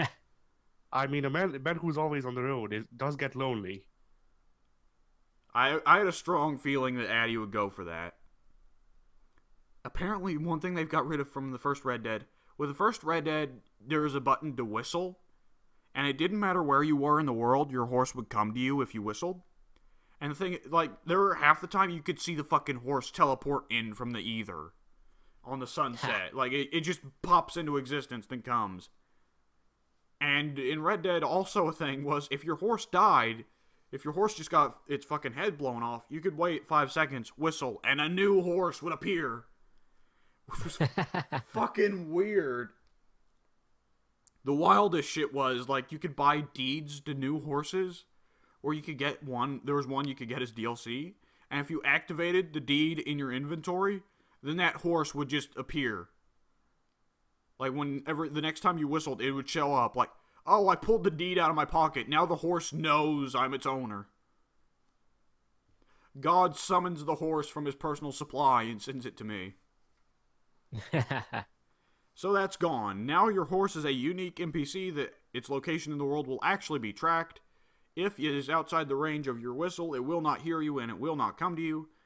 And if you lose it out in the wild, you need to either go find it or buy a new one. And let me tell you, here's the fucking thing. Red Dead 1 had pumas in the snowy part of the map. Pumas were like faster than your horse and could one-shot it with one hit, kill it. And here's the thing, they can one-shot you too. And in Red Dead, if your horse dies underneath you, you ragdoll and flip all over the place. So a lot of times, if you're out in snow in Red Dead, your horse would get annihilated by a puma, and then you would. You remember the crazy bullshit parts in GTA 5 where you'd be walking through the mountains and then a cougar appears and your guy just explodes into blood and gore? Yeah. Red Dead was that times 1,000 once you got to the snowy parts. Don't even ask about the bears. You could pump them full of bullets and they would just keep trucking. So there's that, and I'm kind of making fun of it here because it will suck when your horse dies, and your horse will probably die a lot if they keep the pumas and the bears, and if they keep. Right. There's a particularly goofy glitch in Red Dead 1 where the bullet, if you fire your gun, the bullet follows the cursor. It doesn't actually pay attention to where your gun is. So in Red Dead 1, it was possible for you to shoot something that was to your side when aiming forward because the cursor would be over the thing that was to your side. Because it's in third person. And this was particularly bad if your horse started bucking and stood up on its hind legs, because if you were aiming, your horse would stand up in such a way that its head would go into your cursor, and you would fire and blow your horse's head off, despite your gun being, like, completely in the opposite direction as the horse's head. You'd be aiming the other way, pull the trigger, and then your horse's head would explode. It was hilarious, but stupid. So hopefully Red Dead 2 fixes that. But I think it's a big improvement trying to actually make it like where you have a horse that you actually have to take care of. Because that was always the weird thing from Red Dead 1 was John Marston's ability to summon horses from the ether. And how that he never named them, or ever particularly treated them well, or cared for them. This reminds me how just some games get out of this issue. Like, you know, all of Geralt's animals just being roach. Like, sure, it's a different horse, but it's the same horse. Right, but does anyone really care about Roach? No. Why should they? Why should they care about the Witcher? Well, I mean, with Legend of Zelda, everybody fucking loves, what's the horse's name? Epona. Epona. I almost called it Echidna. Yeah, Knuckles the horse. No, it would behoove the horse then. Yeah, I guess it would. So Then again, I don't think Echidnas have Knuckles either, so... Yeah, I'd wager Sonic wasn't going that far for biological accuracy. Well, Yeah. definitely not, because then Knuckles would have 5 heads. Yeah, 5 heads on his penis, you mean? I mean, overall. Oh. Well, I think the Echidna also has 5 penises, but you know. I thought it was only 4. I think it's 5. But Should I look it up? no, you should not. But what was I in the middle of saying? Oh, Red Dead 1 also had the goofy thing of, well, the same thing GTA 5 does, where you can carry every weapon in the game on your person, which naturally gets a little bit goofy once you've collected all of the guns. And Red Dead 2 is going to be getting rid of that. You can carry 2 small weapons, 2 large weapons, your knife, your lasso, and throwable weapons. So, I think that's an improvement, but I know there's a lot of people that think that's inconvenient and bullshit. And they've got a small point, but I think 2 small weapons and 2 large weapons is actually a lot of carrying space for guns, honestly. Because I remember Max Payne 3, where you could carry 2 pistols and a large gun, but if you tried to dual wield the pistols, you dropped your large gun, because Max was legitimately just carrying it at his side. The others, of course, there's tons of small quality of life changes, like, oh, the NPCs will remember how you act towards them. So if you bully and beat the shit, in GTA 5, you could punch a guy on the street and it wouldn't matter, because there's like a million fucking people in LA. Here, you punch a guy in the middle of the street, next time he runs into you, he's gonna be like, what the fuck? Why did you knock me the fuck out? And then you punch him again to show dominance. If you beat people up enough, you just start doing finger guns. Yeah. I'm thinking of a section from Tales from the Borderlands where Patrick Warburton's character, Vasquez, says, "Me and Handsome Jack had a special relationship. Every day he'd come and he'd punch me in the face. Oh, it was our special relationship. He always made time in his day to punch me in the face." And Handsome Jack's ghost is right next to you and says, "I do not remember who the fuck this guy is. I punched my own mom." Yeah, and then freaking like what was Vasquez's secret that Handsome Jack tells you? That he was bald and had hair implants, and that Handsome Jack would stick money to his head and call him Wallet Head. Wallet Head, yeah. And my favorite part of that is if you actually bring it up with Vasquez, Vasquez will immediately threaten to kill you and make a new wallet out of your skin. And Handsome Jack of all people, goes, "Whoa, that's creepy." Like, fucking Handsome Jack, infamous genocider of Pandora, draws the line. I guess he draws the line at flesh wallets. Shiny as speed bicycle. Yeah. So, what was I saying about Red Dead? Right, so Red Dead looks like it's going to be awesome. I'm sure there's some other big detail that I'm forgetting right now. In fact, I think I have the forum thread open right now. Oh yeah, just a couple more things. I'll just try and go over it quickly. The weather effects are your clothing affects how weather affects you. So, you know how in the forest you'd lose stamina from freezing to death? Yeah. Yeah, Red Dead has that, but it doesn't affect you if you, like, wear a coat. So if you're going out naked in the snow, you're actually going to have to pay the price for it, which makes sense. Oh shit, that reminds me that I'm also looking forward to the forest. Oh man, I also am looking forward to the possibility of doing the forest as a group play, but when you first said "oh man," it made it sound like you were disappointed that your plans to go running around naked in the forest have been ruined. You're just like, what am I supposed to do now, guys? What can I do if I can't run around naked in the snow? Punch the horse. Yeah. Punch the bears while naked, freezing in the snow. That's how Spartans are trained. You chase after the bear naked in the snow, and the bear's scared of you. The bear doesn't want any part of that. A gore system might have been implemented. Apparently, if you use shotguns at close range, you might blow people's arms off. Which, I mean, nice. How long have we wanted Rockstar to implement an actual gore system? Forever. Yeah, it's always felt out of place that, especially in GTA 5 when you got the fucking minigun. You remember how badly that shit shredded people and they just stayed together? You could, right. After killing somebody, you could move somebody's ragdoll down the street, dragging blood behind them, and they'd still stay together. Let's see. There's going to be big decisions in the story missions, which will affect your honor rating. So, classic morality system. Let's see. The gang, your gang gets better as you help them with side missions and give them food and shit. Oh, you know how they implemented a dialogue system? Yeah. Mass Effect. Right. So here's the thing. If you press the dialogue button, which apparently is L2, on a mirror, you can have the main character start talking to himself. Ha! If you do it long enough and speak gibberish, then your charisma will go up. Yeah. Oh man, I want that to be a thing where I can just walk up to a mirror and go, "Damn, I'm handsome." Plus 1 point to charisma, but it's like only for on in-game hour. Oh man, you know what's better than going up to a mirror and the character going, "Damn, I'm handsome"? The better is when the character goes up to the mirror and makes finger guns at himself. Yeah.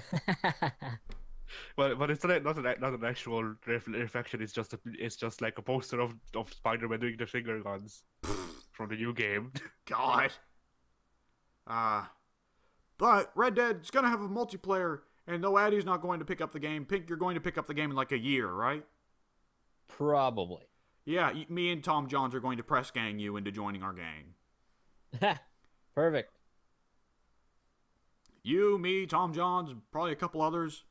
We're gonna gather up. If Mike would ever get a next gen or current gen console, he'd probably be on board as well, because I know that he's had rave reviews of Red Dead. I believe he has actually said he's interested in getting a PS4, and it's probably so he can play Red Dead 2, because it's not going to be on PC. Oh, wow. Then yeah. So, yeah, there is definitely a good chance that me, Mike, and Tom Johns will form up a group, though I doubt Mike's going to get more PS Plus than just the trial, considering Addy said boycott there, not really meaning it. Mike genuinely boycotts paid online multiplayer, so I'm doubtful we'll get more than a month with Mike. You're right. But actually, it's not you'll get more than a week, because that's the free trial. Oh, it's only a week. Huh, I did not know that. It's a week or two, but that's it. Oh, okay. So, Day 2K19, it's coming up. I skipped a topic. Fuck. Whatever, let's finish this one. So, have either of you guys been paying attention to this? No. Yeah. Okay, good, because I haven't. My week scrolling through all the little news bits. I've been trying to catch up on universe info because that's what matters to me, but... Right. I put the My Career trailer as the topic in the topic list just because I needed something to signify the topic. We're probably not going to talk too much about My Career because it's fucking stupid. Yeah. I had the same basic opinion. I was gonna watch the trailer, but I had to tune out from sheer cringiness when the protagonist makes a vlog calling out Triple H, and I was like, oh, fuck this. You know, this is probably gonna be Alex a big topic because I've just given up on WWE games. Well, I mean, at this point. there's a couple new innovations with the universe that I think, like, you're definitely gonna be like, okay, that's pretty good. So, my understanding is, one of the many things they've changed, firstly, simulation. You can finally pick who wins the match when you simulate the match. Thank fucking God. That alone, reading that, convinced me I need to buy Day 2K19 at some point. Not immediately, but maybe like during the Christmas sale on Steam or something. Right. Because that is just too fucking good. Like, holy shit. Like, I don't have... How many times have you had, like, oh, I need to skip... I'll skip this match card. Oh, wait. Fucking... Heath Slater just upset Brock Lesnar in the main event. With a complete and utter squash match. Lesnar didn't get even a single hit in. Lesnar did not hit a single suplex. He just stood there and took a beating like a man. The real problem this is gonna solve? Fucking Money in the Bank. Right. Money in the Bank. How many times have you skipped that match and fucking Undertaker wins it? Undertaker always wins Money in the Bank. For me, it's always Dolph Ziggler taking the WWE freaking title and then Kane winning the Money in the Bank. Well, that's Kane. Kane always participates. Who is it? Like, it's either Zack Ryder who always takes the Money in the Bank or Ziggler, actually. Yeah, it's fucking nuts and stupid. And the other thing I've heard is they've finally changed Money in the Bank so that now you don't have to cash it in the middle of a match. You can actually cash it in as an honorable challenge now, right? Right. With the previous cash-in system, when you would select the match, it would ask you if you want to cash in, and if you said yes, it basically just cut to a cut scene where the previous match is already finished. And so now Mr. Money in the Bank comes out, and then you have your little squash match with him. Right, so Same thing over and over. You could never have a face cash in. You could never have a face win the Money in the Bank. It always had to be a heel move. Always. Right. So now faces can actually win Money in the Bank. Yay! Well, yeah, but the thing is, can I get the whole crowd to boo my opponent, a la RVD against John Cena? There's nothing quite like Philadelphia crowd, so it wouldn't be realistic to let it happen anywhere else other than Philadelphia. I guess so. And I don't think they're going to program it in just for Philly, so, you know. Right. But they definitely should. So, there's a couple other big things from the universe.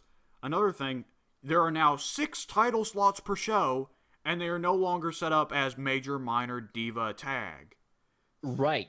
Thank God. We needed this for so long. Thank God, man. One of my universes from last year, I had set it up so it was quote-unquote current and faithful to the product. I had to just take the Universal title off the show completely and use the Intercontinental belt as the main belt so I could put the Cruiserweight title on Raw. So with the extra slots now, I don't have to do a makeshift show anymore. I can set it up how I actually would like it to be set up. Yeah, you always had to cheat with shit like that. I always remember that. And is it still set to, though, like, you have to have a minimum of, like, 6 matches per show, though?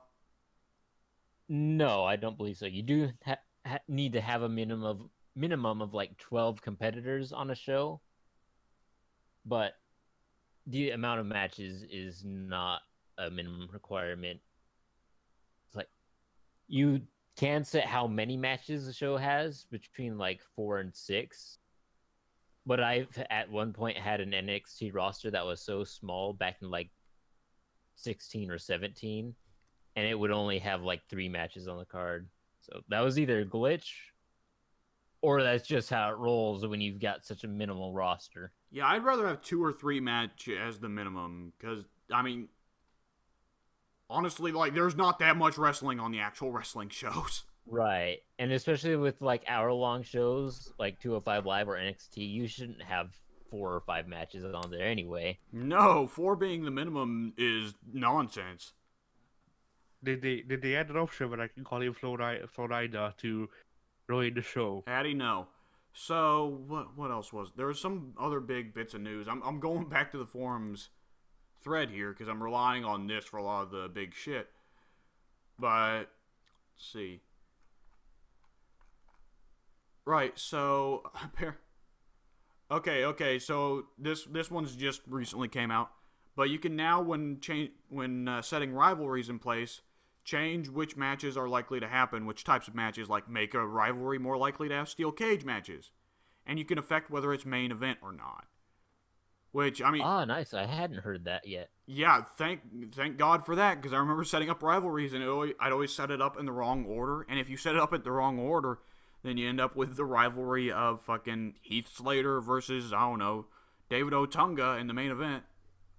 David Otunga's not in the games anymore, is he? No, Okay. It's all about him. It's all about the power. not anymore. So like somehow, some way, he made it into every game for the longest time. But then with 2K15, that was it. That was the end of an era. David Otunga is virtual JTG. Yeah, basically.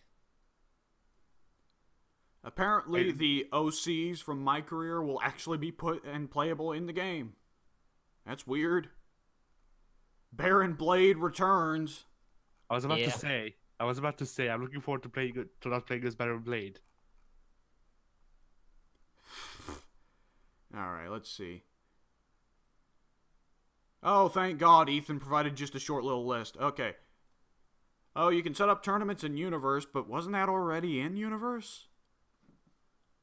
I know it was at some point. It might have gotten taken out though. Oh, right. I think you could do it in 2K14, but not in any others. When they did the big overhaul of 2K15, I think they took it out. Right. Because 2K15 screwed a lot of stuff up. Yeah. Money in the Bank briefcases now count as assignable championships, so I can fucking change it midway through. So if you wanted to do the thing like the classic thing of Edge stealing the Money in the Bank briefcase, you can do that now. Right. And now the Money in the Briefcase has has a separate entrance animation, so you can actually give them a proper entrance. Sweet. You can finally assign managers in Universe. How long have we been waiting for that? How long have we been waiting for that one? For so very long. It's the dumbest thing, because every year since 13, maybe even 12, but I'm going to say 13, we've always had that manager slot that was absolutely useless. Like every year we would get Paul Bearer. Does anybody remember though? Because you would never use him. I want to say 12 didn't have managers in any capacity whatsoever. I don't think it did. 11 had a couple managers. 12 skipped them entirely. 13 brought like 1 or 2 back. It was legitimately like just Paul. It was Paul Bearer and one fucking nobody from the Attitude Era that nobody remembers. I forget who. For what? I don't remember who he managed. I just remember there. No, I mean Briscoe. Briscoe and it was didn't 13 have Briscoe and Gerald Briscoe and what's his fucking face? The Two Stooges. Pat Patterson. Yeah, Briscoe and Patterson. Didn't 13 have Briscoe and Patterson as managers but not selectable wrestlers? It might have. I wouldn't remember because I never used the manager slot. I don't remember. Let me check. Dude, there was a period of time where I tried in Universe to set people up with managers, but it was just too much of a pain in the ass. Right. And now it isn't. Yep. It took them a near decade, but they're finally learning. They've finally introduced the small improvements that Universe has so desperately needed, basically since its inception. Okay, so neither of them, or at least Patterson, definitely wasn't in 13. Ah, fuck. Ah. Okay. They were probably definitely in 16 though, because that had the Stone Cold. Nor Briscoe, actually. Unique menu poses have been removed, but that will decrease load times in Universe apparently greatly. Thank fucking God, because the load times in I've not played 2K18, but the load times in 2K17 are just fucking absurd. Yep. Fatal 5-Ways. Has that match ever happened? Yes, I think Yes. there was one. Okay, I'd never heard of it. Yeah, I That- think I I know think it that was kind for of the- match happened way back in like 2010, once Raw had all the big stars on there and No, SmackDown had you're- nothing. You're thinking of Scramble. Fatal 5-Way No. happened like... No? No, I'm not thinking of Scramble. Because Then why Scramble am- didn't have all the big stars. It had the Brian Kendrick, who was admittedly the biggest star of all time, but who was facing. You can't name anyone because nobody else mattered. But then... Why do I remember there being like a Fatal 5-Way a couple of years ago that has like Sami Zayn, Kane, bloody Balor, and Samoa Joe against Brock Lesnar or something shit like that for the Universal Championship? And Brock Lesnar I killed don't them all? remember any such match happening. I actually think it was like Roman, Lesnar, Ziggler, and then 2 other people. Okay, let's see. Oh, Hmm. payback abilities. So those are supposed to be where you can build up a meter and then do a heal thing, right? Right. It's interesting building up meter to do heal actions. Like, that seems like a thing that would... I guess it makes sense because usually whenever a heel does something big and heelish like that, it's usually what finishes the match. Right. So it makes sense on that regard. It's just weird building up meter so that you can cheat, you know? The way I get other meter burn moves is if I don't want to use my full meter for super. Yeah, I suppose. Thankfully, though, way back when they introduced Piper into the game, in like 16, I think, they not implemented, added some heal moves as well, so you can actually do eye pokes now and whatnot. Yes, I do remember seeing a couple of those. So I remember Have back in like SmackDown vs. Raw 06, there were a lot of heal moves, but for the longest time, from like 2009 onwards, I want to say, if you wanted to wrestle as a heel, you couldn't. There was never such an option. 2009 fucked everything up. Yeah. Yeah. Greatly. 08 was a train wreck. 2009 was somehow worse. I mean, 8 is usually considered the worst in the series. Comparative to 9, 8 is a fucking golden. You know? Yeah. Because 08 actually had things to offer, like a season mode and not universe mode, and a GM mode. What did 09 have? Tag team matches. Quote That's it. unquote season mode. Yeah. Yeah. Yeah. Quote unquote season mode. They called it a season mode. It wasn't. It wasn't at all. Oh, man. And let's see. Oh, right. Big head mode. Because we've all always wanted to wrestle as bobbleheads. You mean Funko Pops? Big head mode, I remember being a stupid thing that appeared on the PS2 and then just kind of disappeared. I'm actually happy with the idea of it coming back now, just because faces are so ridiculously detailed now, it looks a lot sillier. Right.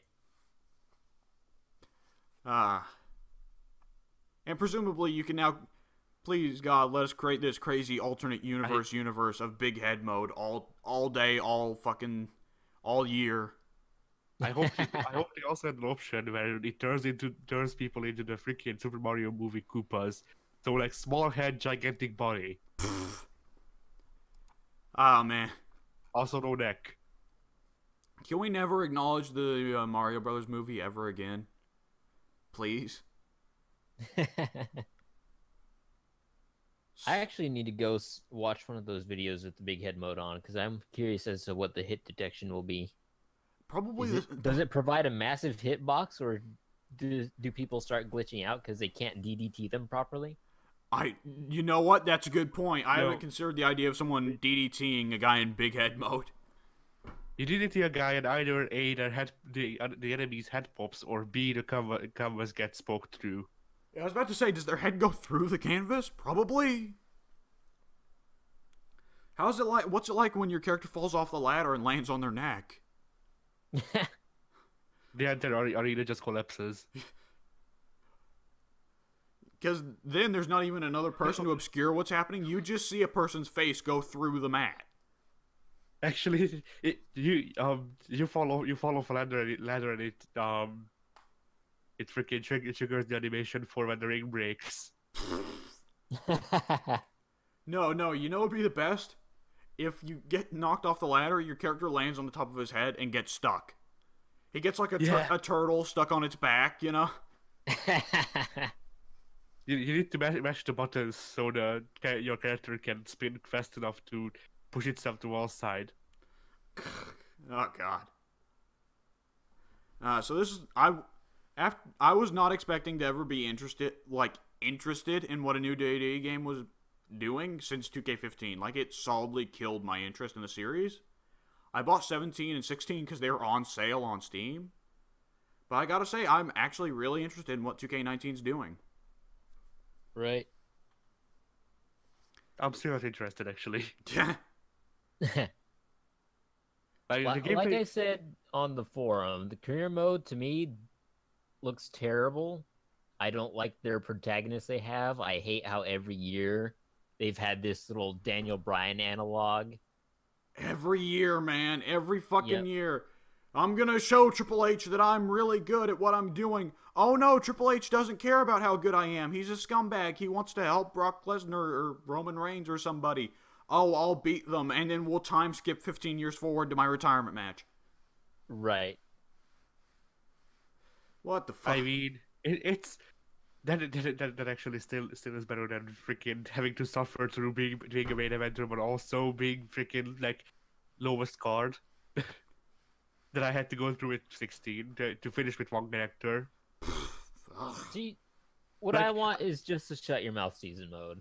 That's all I've ever wanted. Everyone wants that. We're not getting that. Because you know what? Good gameplay is hard, Pink. Yeah. Why do that when we can spend less money to get bullshit? Exactly. I was going to say the reason why I'm not interested in these games anymore is because the new gameplay system just ruined it for me. Because as I've said when they changed the gameplay system, and I actually still stand by it, but realism is not necessarily fun, and a lot of the realistic stuff that they introduce is not fun. I feel like somebody over at 2K Games has said the same thing. Like, not like some random person, but somebody actually in charge of the WWE series has said, yeah, we're realistic, but we're not really that fun, and we're trying to get fun again, which is probably why big head mode is a thing. Freaking Andy motorcycles. Let me run people over with a forklift. Oh, man.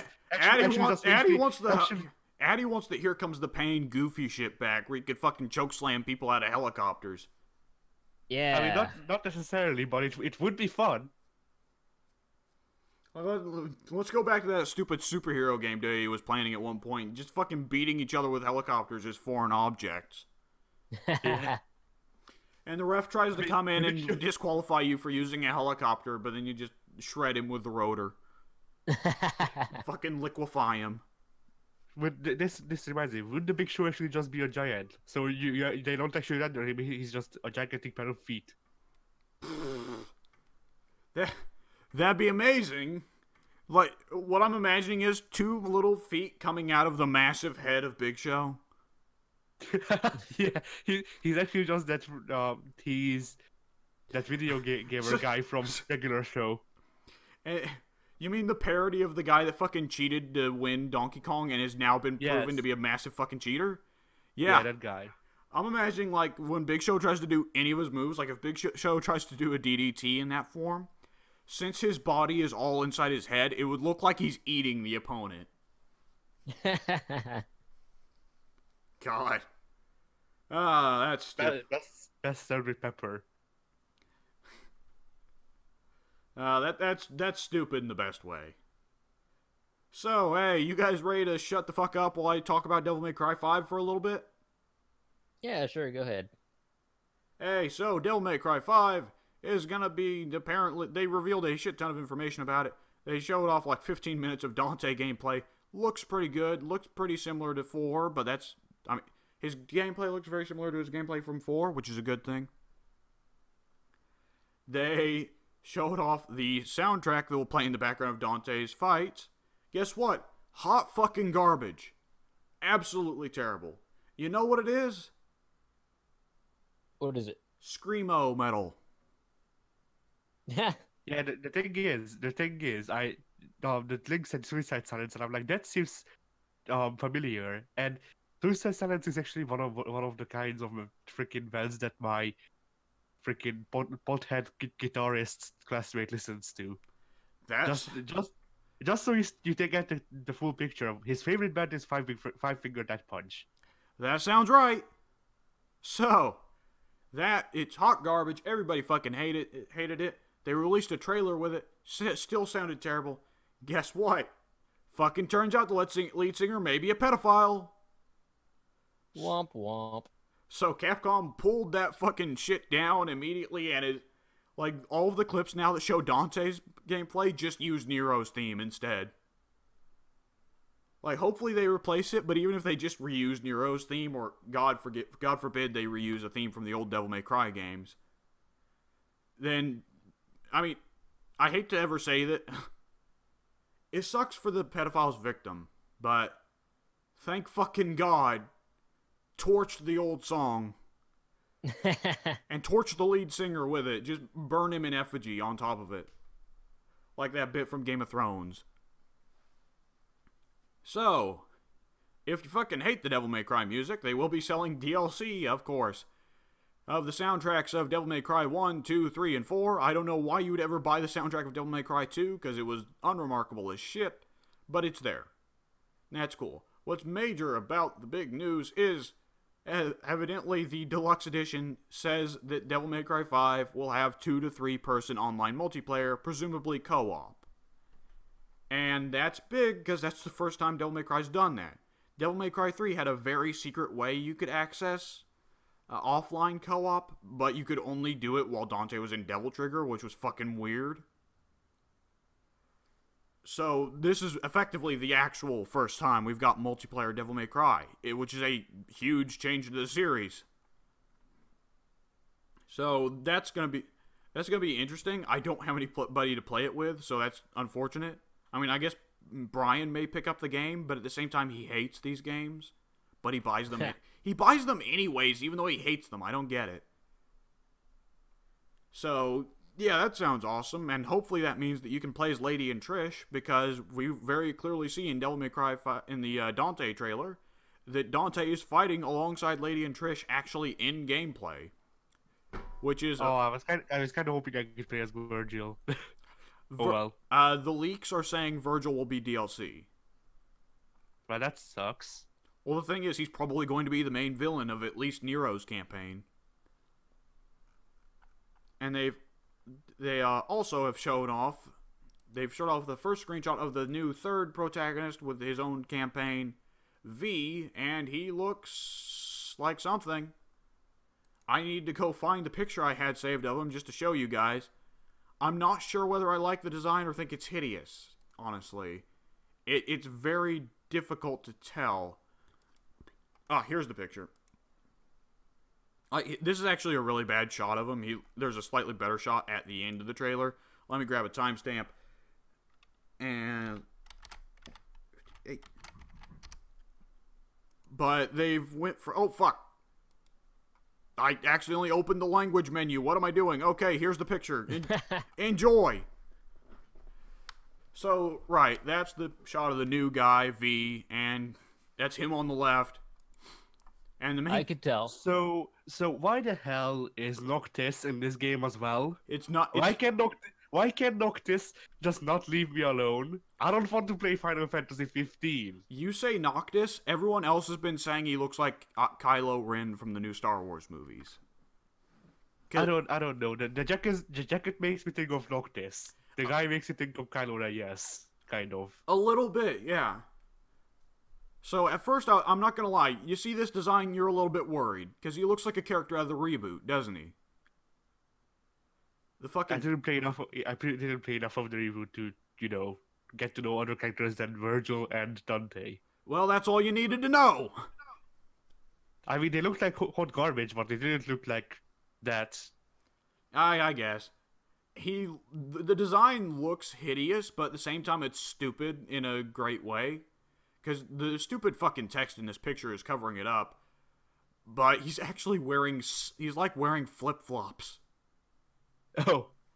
So he's covered in tattoos. He's wearing an open vest with a jacket. And he's got a stupid little pimp cane. He's wearing flip-flops. It's so hideous that it circles back around to be goofy, stupid, awesome. Okay, V's my character. Here's the thing. Supposedly, like, based off the leaks, which it's difficult to tell off the leaks, and I've been trying to avoid the leaks because they've spoiled pretty much the entire plot of the game. But apparently V's whole thing, he might actually use the tattoos, like, they might actually be a magic thing. Oh. Well, that makes it a lot worse. For my part, I actually dig the idea of magic tattoos. I actually think that's a cool gimmick. Though I think every character that's ever used magic tattoos in fiction has been horrible, but I think it is a neat thing to do. And Devil May Cry is all about substanceless style. So hey. I was kind of hoping that you just freaking beat people up with the cane. I think it will be partly that. I think the other thing that leaked about V's fighting style is that a lot of his fighting style revolves around summoning minions. Summoning other demons to fight for him. Oh, and yeah. The one little clip we've seen of him, he pulls out what is basically like a little, I swear, a fucking book that just has V emblazoned on the front, and that's it. And he quotes some really old, like 1700s, 1800s era, like, biblical scholar. And it's the most meaningless quote possible, but they put it in there to make him sound cool. You know how that shit goes. Yeah. But then when they released the 15-minute clip of Dante's gameplay, we get to see V in a little we get to see V in a cutscene. Dante rides his motorcycle off into the sunset, and we see V chase after him like, hey, wait. And V fucking falls over and stumbles and falls flat on his ass while running. And V is my character. All of a sudden, I was worried it would be an edgelord. No, it's gonna be it's gonna be a guy who does cool shit on occasion, but is also kind of a dumbass. And I actually like that. He's gonna be a bit like Kid.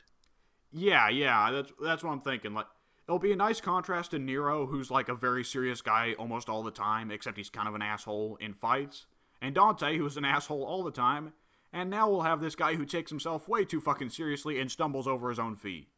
It'll be awesome. So is this them, like, accepting their absolute failure that was a reboot, and this is like a parody of that Dante? It might be. Possibly. If they go for it with him stumbling over his own ass, which I hope they do.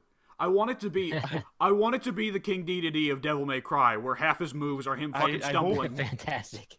I hope that when you do the devil trigger, he like pulls out hairspray and sprays his hair silver. Yeah. Oh my god. No, he pulls out. You saw the first level of Devil May Cry reboot, right? Yes. You remember the part where a mop lands on Dante's head that makes him look like old classic Dante, and he goes, he pulls out the mop. It's got the stick still attached. Like, he's just got it stuck to the back of his head. Yeah, in that form, the stick is also a weapon. He gets new combos where he just spins in place and the stick slaps you in the face. Yeah. So get ready for Pimp Cane, demon summoning, magic tattoo, idiot stumbling over his own ass. My worries have been assuaged about this character. I am now extremely interested. Yeah, if we can actually choose our own characters, I would definitely be this guy. I have to imagine, even if they do, like, they'll probably do Bloody Palace mode, which is basically you've played Bloody Palace, actually. I forgot about that. Yeah, that one time. Bloody Palace, I'd imagine, will be probably co-op. They'll probably have a co-op Bloody Palace, and you'll probably be able to pick your character. Because you can pick your character for Bloody Palace in 4, and in 3, and in 2. Bloody Palace is the best. So, good news for Devil May Cry 5 on that front. And I believe the last little bit of news that we haven't talked about is, completely out of the fucking blue, Telltale has closed its doors. And kind of crazy. I mean, they've been on a steady decline for a while now. I think everybody who's played one of their games in the last couple of years knows that. But they were trying to bring it back with Batman Season 2 and Walking Dead Season 4. And they're not really providing an explanation. Like, they aren't saying it was money troubles. They haven't said whether the licensors were giving them a hassle or threatening to sue or something. They're just like, okay, we're done. Everybody go home. You're fucking homeless now. Yeah. Yeah, there's a lot of different companies just offering jobs. Like, I saw Mojang. I know Ubisoft was one of the guys who did offer up jobs for the people who were laid off. Sony, like different Sony studios offered jobs. Yes, I want to say Sony Santa Monica, the guys who do God of War. Guilty Gear, yeah, that's Sony Santa Monica. What else? But yeah, like a shit ton of development teams actually did come out of the woodwork and offer jobs, or are offering jobs to the Telltale guys, which is nice. Like TV as well, I think. That's really neat. You know, it's always neat to see actual good things happen in the video game industry, because normally they don't. Right.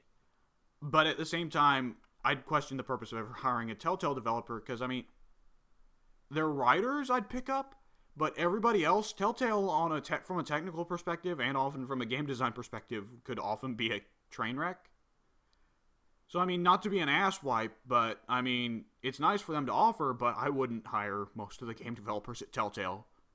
I'd hire the writers, but that's it. And not the writers for Game of Thrones. Not the writers for Game of Thrones or Walking Dead Season 3. Fuck those guys. I would hire the people who worked on the games if I were going to make a horror game. Because then there would be a thing of randomness to it. Like, you know, does the monster jump out or does he just T-pose? Yeah. It's horrifically bad. I mean, like, genuinely, I do believe that there could be a thing for not even a randomly generated horror game, but a horror game that's just so broken that it actually becomes spooky again. Right. I've definitely heard that idea pitched before, where a horror game reliant on glitches, like the horror of glitches. Like, whenever the game glitches out and a person's face stretches across the map. Or like Assassin's Creed Unity, people's skin just disappearing, so they're just floating eyeballs and teeth. Yeah, or like in The Walking Dead Season 3, where if you shot like a woman, then she could later appear in your car or something like that. Yes, I believe if you got Trip killed, if you got Trip killed, then later he would just show up.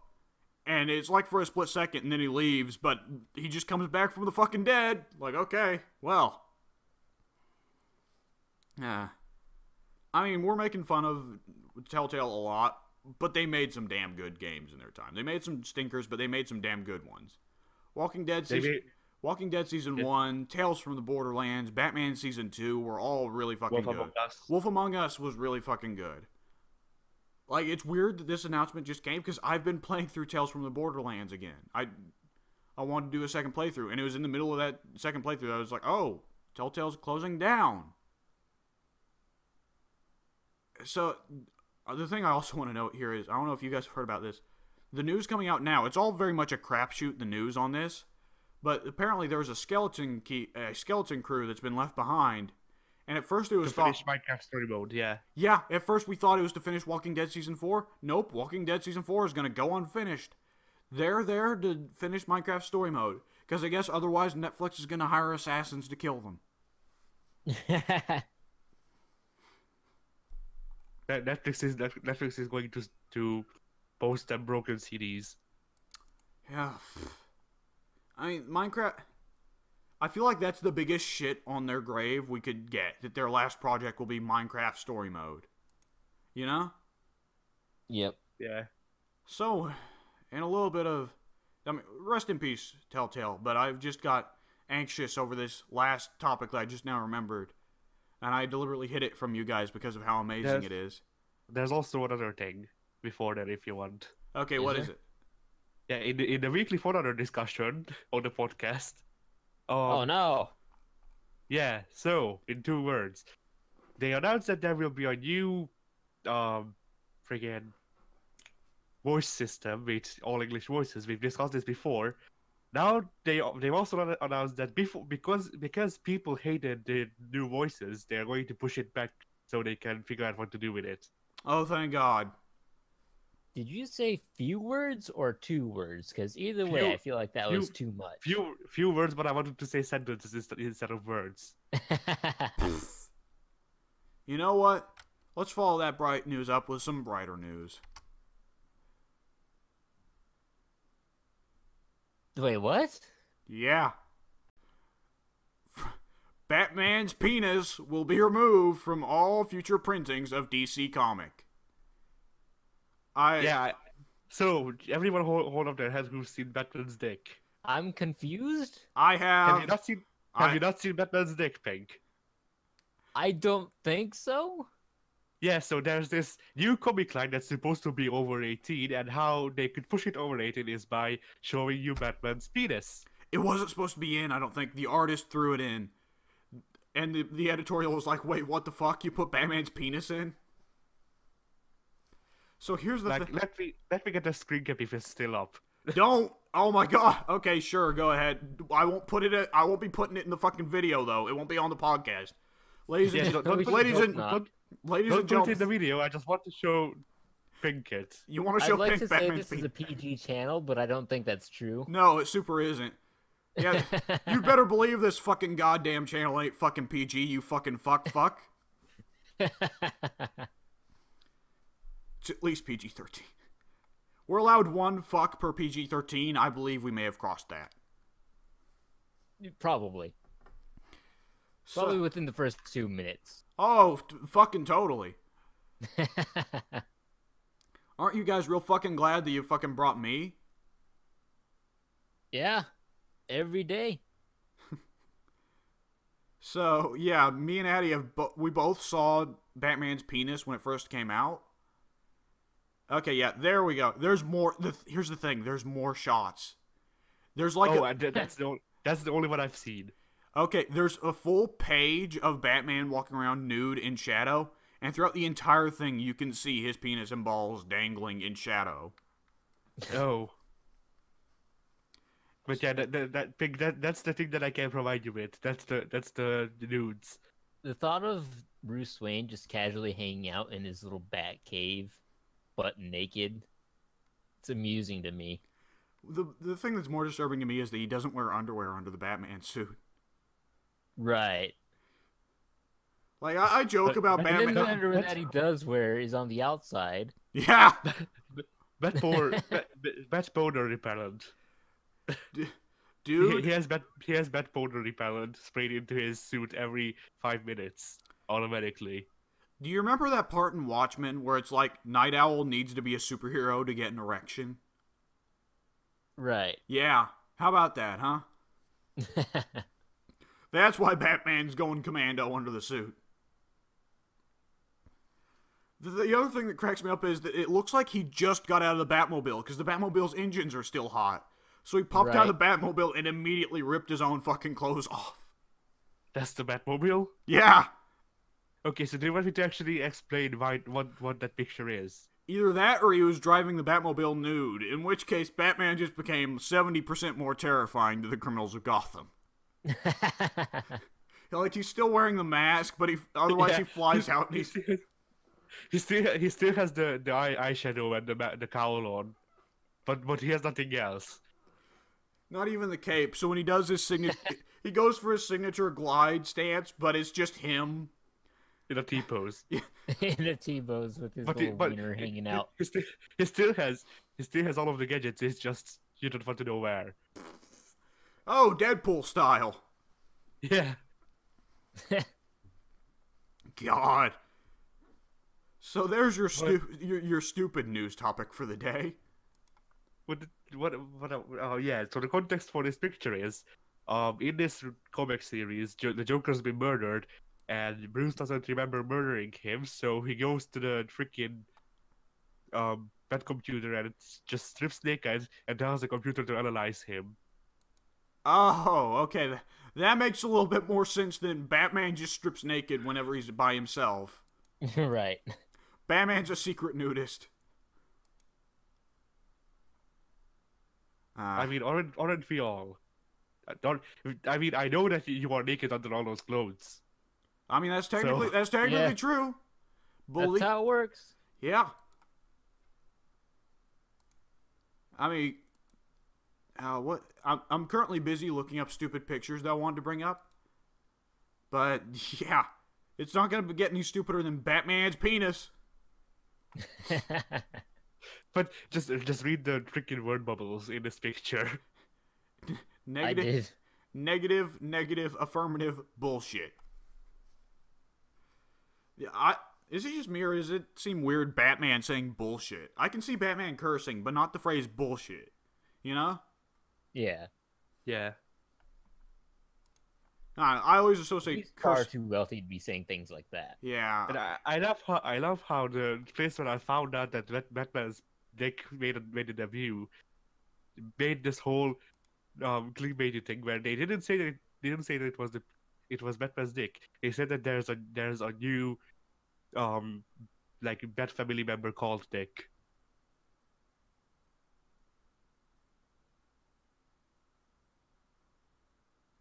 Crickets Aren't- chirping. Yeah.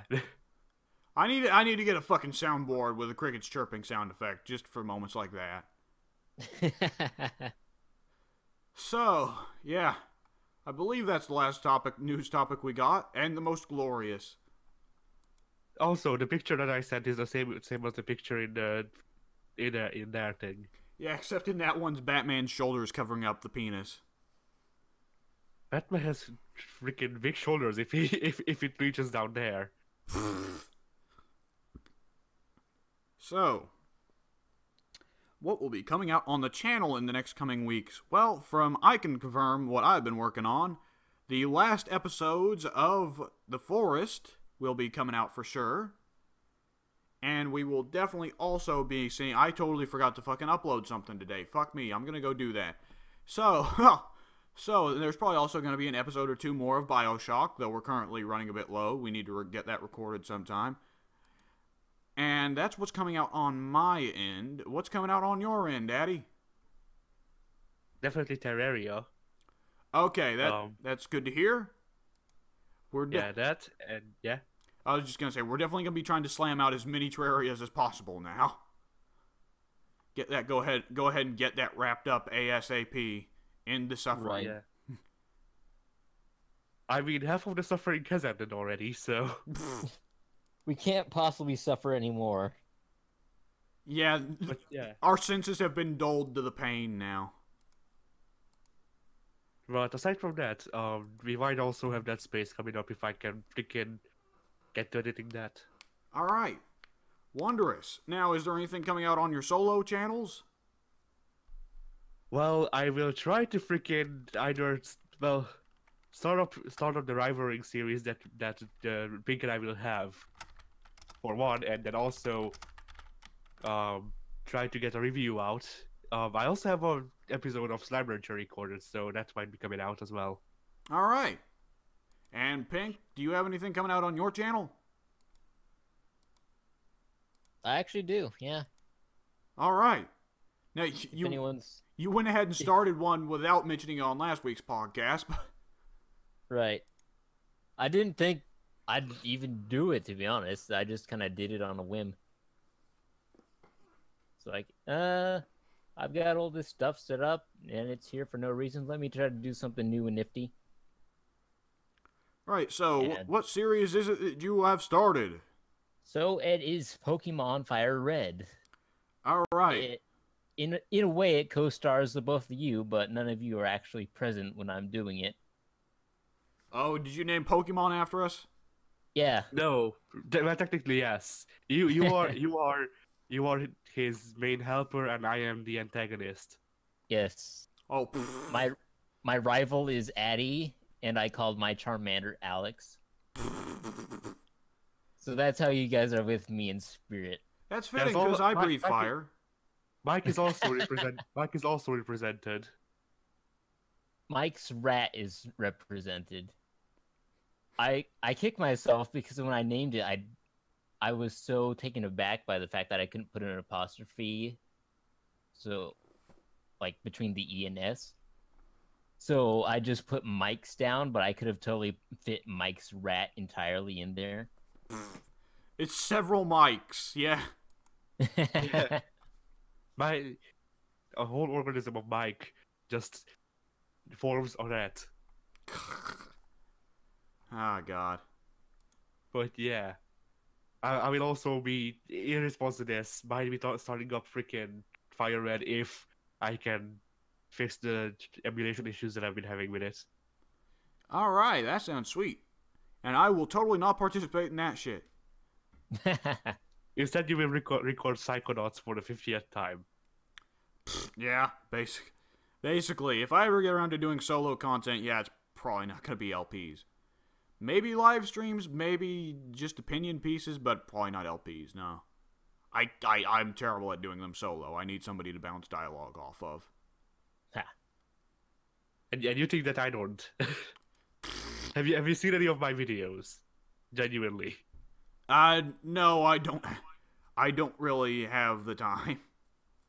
I barely have the time to play Devil May Cry and shit anymore. So, alright, that's what we got coming up on the channels. I'm gonna go ahead and ask Pink this question. Have you finally got your fucking PS4 and Spider-Man yet? No, I've asked him before. Not. Yeah. Oh my fucking god. Well, that's one picture that I can't use this week. Alright, what else have you done this week, aside from not playing Spider-Man? I did start Luke Cage finally. Okay. Season 1 or Season 2? Season 2. I did finish this first season way back when. Well, not fully finished because, like I've said previously, I skipped a few episodes and that. But I started Season 2. I'm like 25 minutes into the first episode, I want to say. Kind of starting off a bit too slow for my tastes. I've always found Luke Cage's actor, whose name I don't know, Mike Coulter. Mike Coulter? Yeah. Mike Coulter. I find him to be kind of uncharismatic in a way, because I feel like Luke Cage should be a walking ball of charisma. Coulter kind of isn't for me. I feel like I'm slowly trekking my way through the first episode. I'm kind of waiting for it to speed up. His ego picks up a little more as the series goes on. Like, Luke Cage Season 1, Luke very firmly was almost never actually in the wrong and almost always was right. Luke Cage Season 2 tries generally to make Luke a lot more flawed of a character. For better and for worse. I will say, he picks up a little bit more arrogance over the course of the series, but never anything like comic book Luke, where comic book Luke is just a big ball of fucking arrogance. Yeah. I will say, I think it's not so much Mike Coulter's fault as it is the writing's fault. Oh yeah, probably. Because it's very clear at least in Season 1, it was very clear they didn't want to invoke, Luke from the comics, because Season 1 was very much a product of its time in terms of trying to be a commentary on, of course, the Trayvon Martin stuff. So, right. Given that that's what they wanted out of Season 1, having Luke invoking Luke's big ego and all that would probably have felt out of place. Season 2 very much does not feel like... A little bit of the ending feels like it's trying to be a commentary on some modern politics, but the rest of the series very much does not. So it feels like they get to have a lot more fun with making Luke an actual character, rather than just a social commentary. Yeah. I need to scroll up here because I keep glancing over and seeing a big fat dick there, and I don't want to see that anymore. There we go. So yeah. Yeah, one week we had fucking the dude from Big Lebowski getting smacked with a teacup, and this week we get fucking bat penis. That's what Catwoman sees every night. The poor woman. So, star Luke Cage, off to a slow start. I do intend on sticking it through, though. I don't know if any of you guys keep up with the WWE Network news, but 205 Live has moved to Wednesday nights instead of Tuesdays. And it works out great for me because previously, because of my grave shifts, I was not able to watch 205 Live. But now that it's on Wednesdays and not live and airs at 4 my time, I'm actually able to watch it because 1, it's on my day off, and 2, it airs at a time where I'm not currently dying of tiredom. I don't know what 205 Live is. What is it? I always hear it That referenced. is their cruiserweight show. Oh, okay. I thought it was NXT's pay-per-view equivalent. No. Okay. 205 Live, it's the cruiserweight show, and it's kind of weird because, they did that cruiserweight classic way back when, and then they were gonna introduce the cruiserweight division onto Raw. But then, like, at the same time, they also introduced its own show on the network. So the cruiserweight division has just been all over the place since its inception, and it has just recently, well, not even just recently, it's still in the process of getting its footing on both the network and the WWE product itself. I feel like it's a horrible idea to introduce the cruiserweight division into the TV. Because, I mean, what's the main appeal of the cruiserweight division? To fucking internet nerds, to marks, Right. So it's better to keep it on the internet, because the internet marks will actually bother to go for it, whereas, the regular dudes watching TV, Right. I don't know. At the same time, my family is all very casual, and my family very much loses their minds over the people that can do flips through the air. And they don't really care. My family doesn't care for the technical shit. They just want to see flips.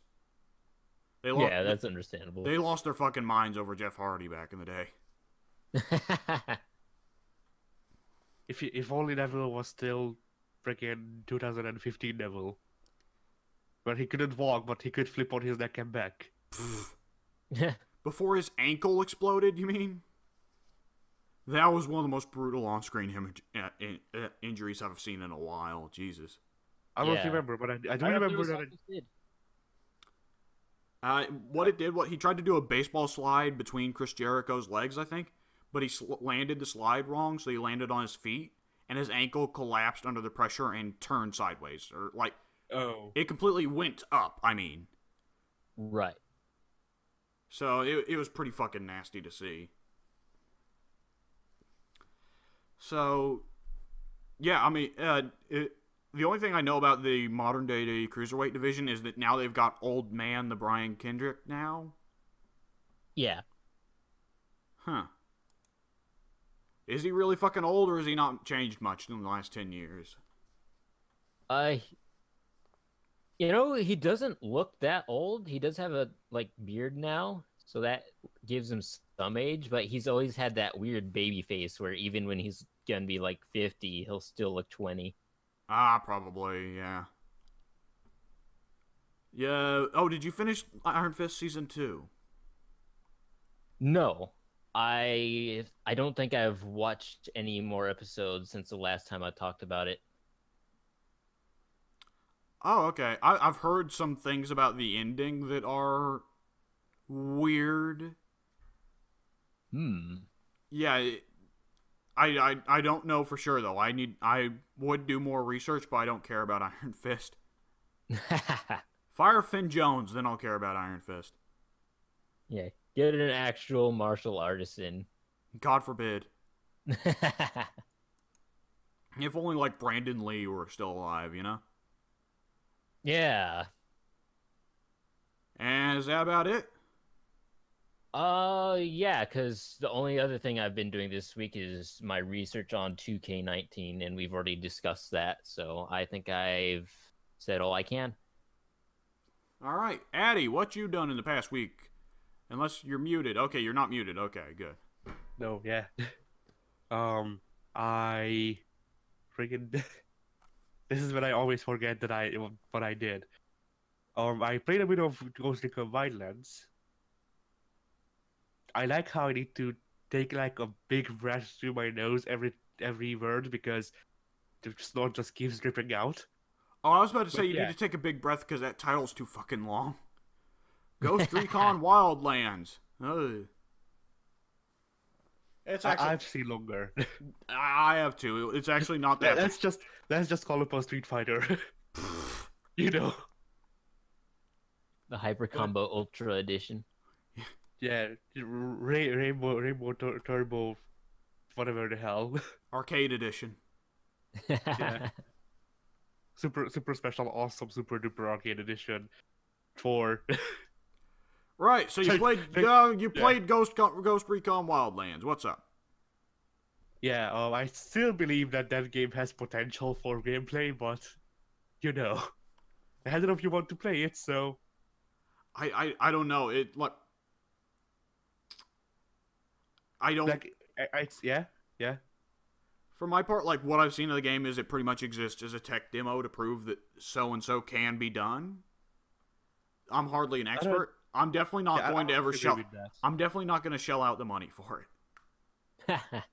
Yeah, the only way I would imagine me owning it constantly is if it goes on sale for like $10, maybe even less. But yeah, Preferably less.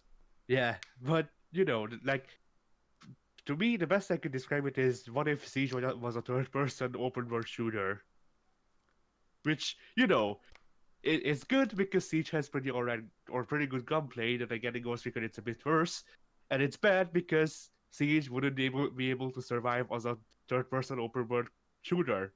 Yeah, I feel like the realism to Rainbow Six Siege wouldn't work as well in a third-person setting. Like you can actually aim in first person, but yeah. Other than that, So like yeah. You mean the game or about the game? I mean, you can keep talking about the game, but please don't go on for too long. Yeah. Other than that, I played Bomberman R or Super R or whatever the hell it's called. I forgot. The US Bomberman game, basically. How many Bomberman games are there? Yes. Who makes those damn games? I always forget. Konami. Konami. Oh, that makes sense. How's the And Pixel. How's the pitching go? Yeah. So about Bomberman, I was pleasantly surprised to see that Contra was acknowledged, but then freaking like backwater no one's ever heard of Japanese bullshit is acknowledged as well. So. Because there's a spot where you can actually buy Konami characters or as Bomberman characters, and you can play as them. Oh, Which yeah, can you pick up Pyramid Head? yes, you actually can. Oh, why? That's stupid. I have no idea, but you can. That actually is a Pyramid Head Bomberman. I think Konami made a racing game once where you could play as Pyramid Head too. And it's a little Mario Kart racer, so it's Pyramid Head with like big head mode on, so it's even bigger Pyramid Head. And he's got a little fucking go-kart that he drives. Have you seen the Bomberman people? Yes, I have. They also Yeah, so yeah. there's also big head mode. So Please yeah, please tell me that every character has a unique special move. they actually do. I have no idea how to do them, but they do. What does Pyramid Head do? Rape your corpse? I don't know. I don't know. I haven't bought Pyramid Head because you actually need to buy the skins. Oh Jesus, that's terrible. Yeah, you get money for playing against people and stuff like that. Like, I think you get like 150 points for doing a match against people, and then you get like a couple of hundred more points for doing the story mode. And the story mode is also co-op, I believe. Ah, okay. But yeah, I didn't dislike it. I mean, I most certainly don't think that I would shell out the $20 for it. But thinking I have downloaded it and being that we are the people who play Bomberman once, like every Bomberman that's free, we might record it. But other than that, yeah, like it's not it's a game that I wouldn't mind my niece playing, but my niece wouldn't like it because it has no murder. So, Well, I mean, there is murder with bombs, isn't there? well, yeah, but it's not graphic. Oh, okay. Like you don't see the blood. No, because no spines get ripped out. Nobody gets beaten to death with their own skull. Yeah, it's like, What weirdly kind of enough, kitty game are you playing? weirdly enough, my 4-year-old niece likes gore. She laughs about it. Well, I mean, she's 4, so. All right. But yeah, so I did that. I also played bloody. Oh right, I did a test play of Bayonetta Oh, just to check the controls out. okay, yeah. So, yeah, How far did you get? Did you only do the tutorial? No, I only did like the part where the clock tower is falling down. Oh boy, you basically did not play the game at all. Yeah, I know. As I said, I literally only did it just so I'd have an idea as to how the controls work once we record it. Right, If right. you want to record it, then I can just go ahead and play the game. Actually, Well, I mean, the thing is, there's another series that you wanna get done. Like, we've got until late October, right, to get it done. But I believe so. But you want to do another series in between, and it depends on how quickly we get that done. But even if we get that series done quickly, we'd have to like record all of Bayonetta in a series of days, you know? Yeah. So I mean, at this point, you might just want to go ahead and play through the game yourself, and then you and me can talk about it on next week's podcast or something. All right.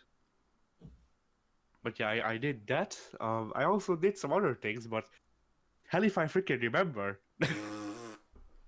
Yeah, that's Like- how it goes.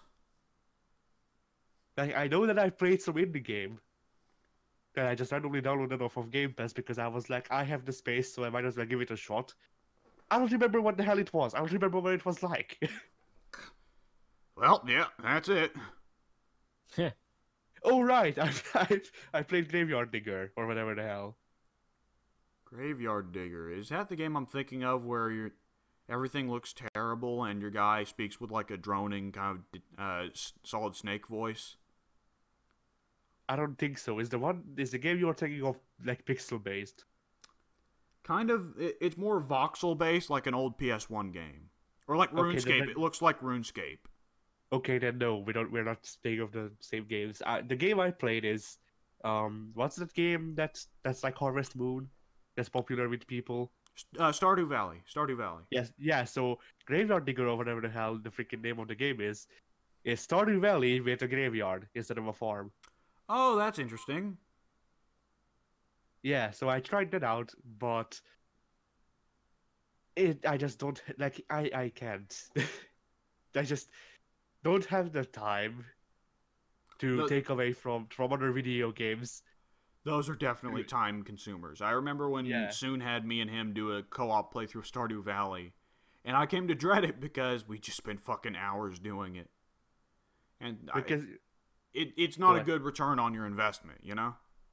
yeah, and the thing is, as a game reviewer, even though I haven't reviewed a game in two months, like I'm trying to.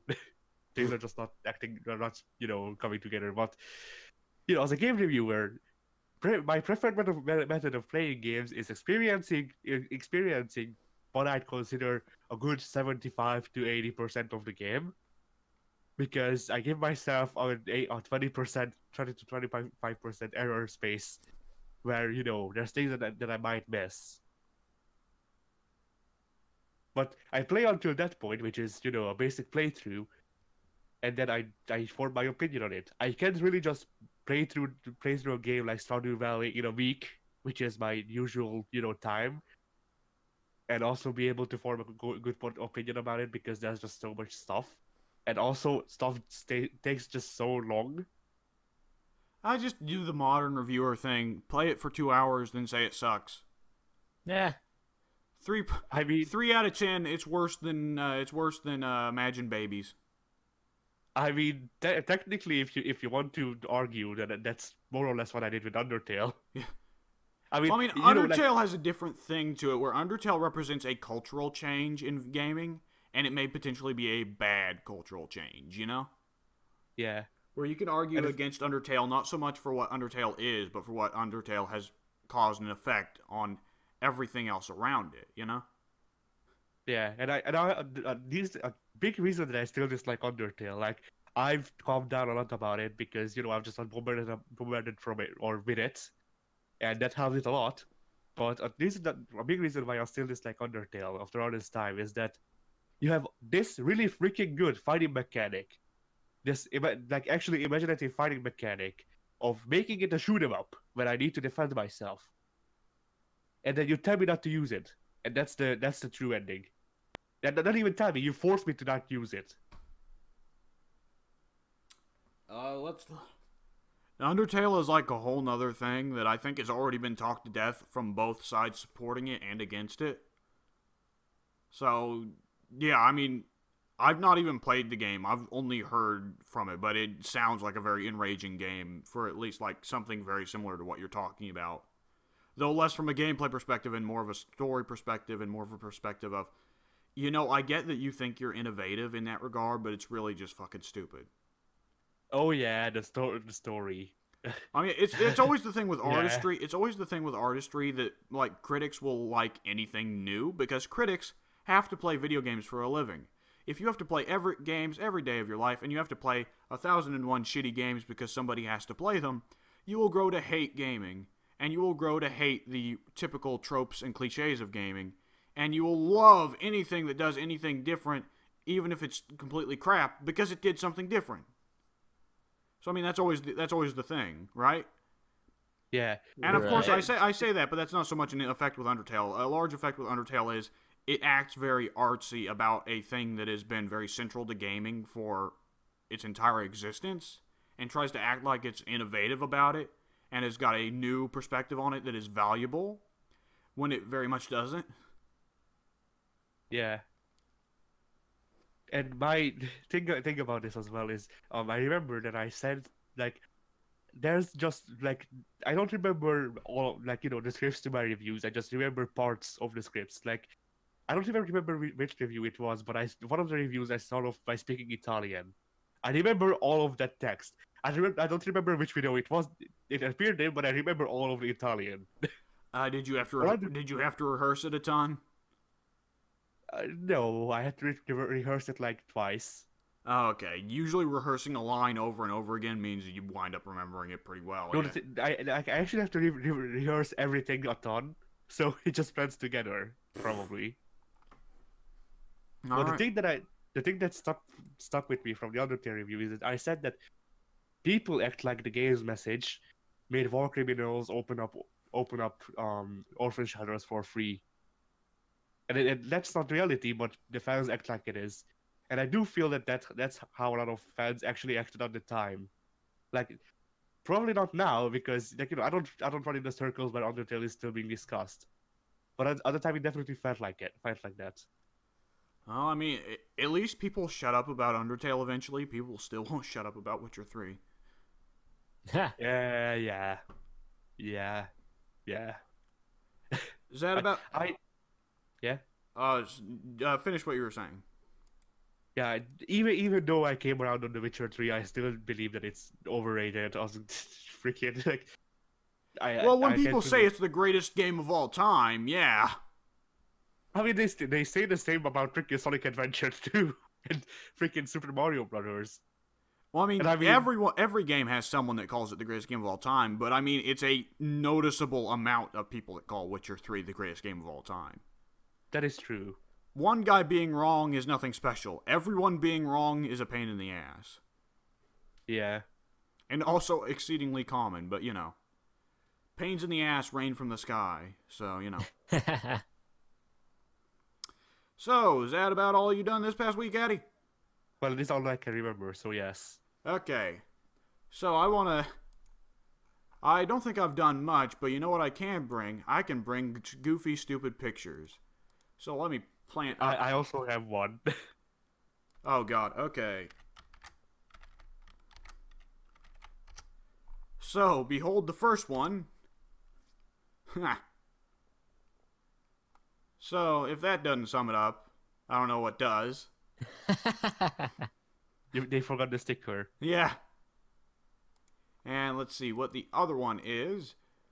I will go ahead and set up another timestamp for... And behold. Now this one's going to be lost on Addy since he didn't watch the Captain Marvel trailer. But yeah, you remember that part from the trailer where Captain Marvel punched out the old lady? Yeah. By the way, that's what Addy. That's what the movie's about. Captain Marvel declares war on old ladies. I'd watch that. Just the freaking that sporting goddess declares war on old people. Yeah. The movie. Uncle Ben's face just shows up on the moon and says, "Kill them all, Carol." And then Carol goes up on the moon and then breaks the moon. Yeah, throws it at all the old ladies on Earth. She gathers them all and then just does moon combos on them. No, she hits it with a really big punch in the middle, and then it just shatters into like tiny, not even daggers, just like freaking nails.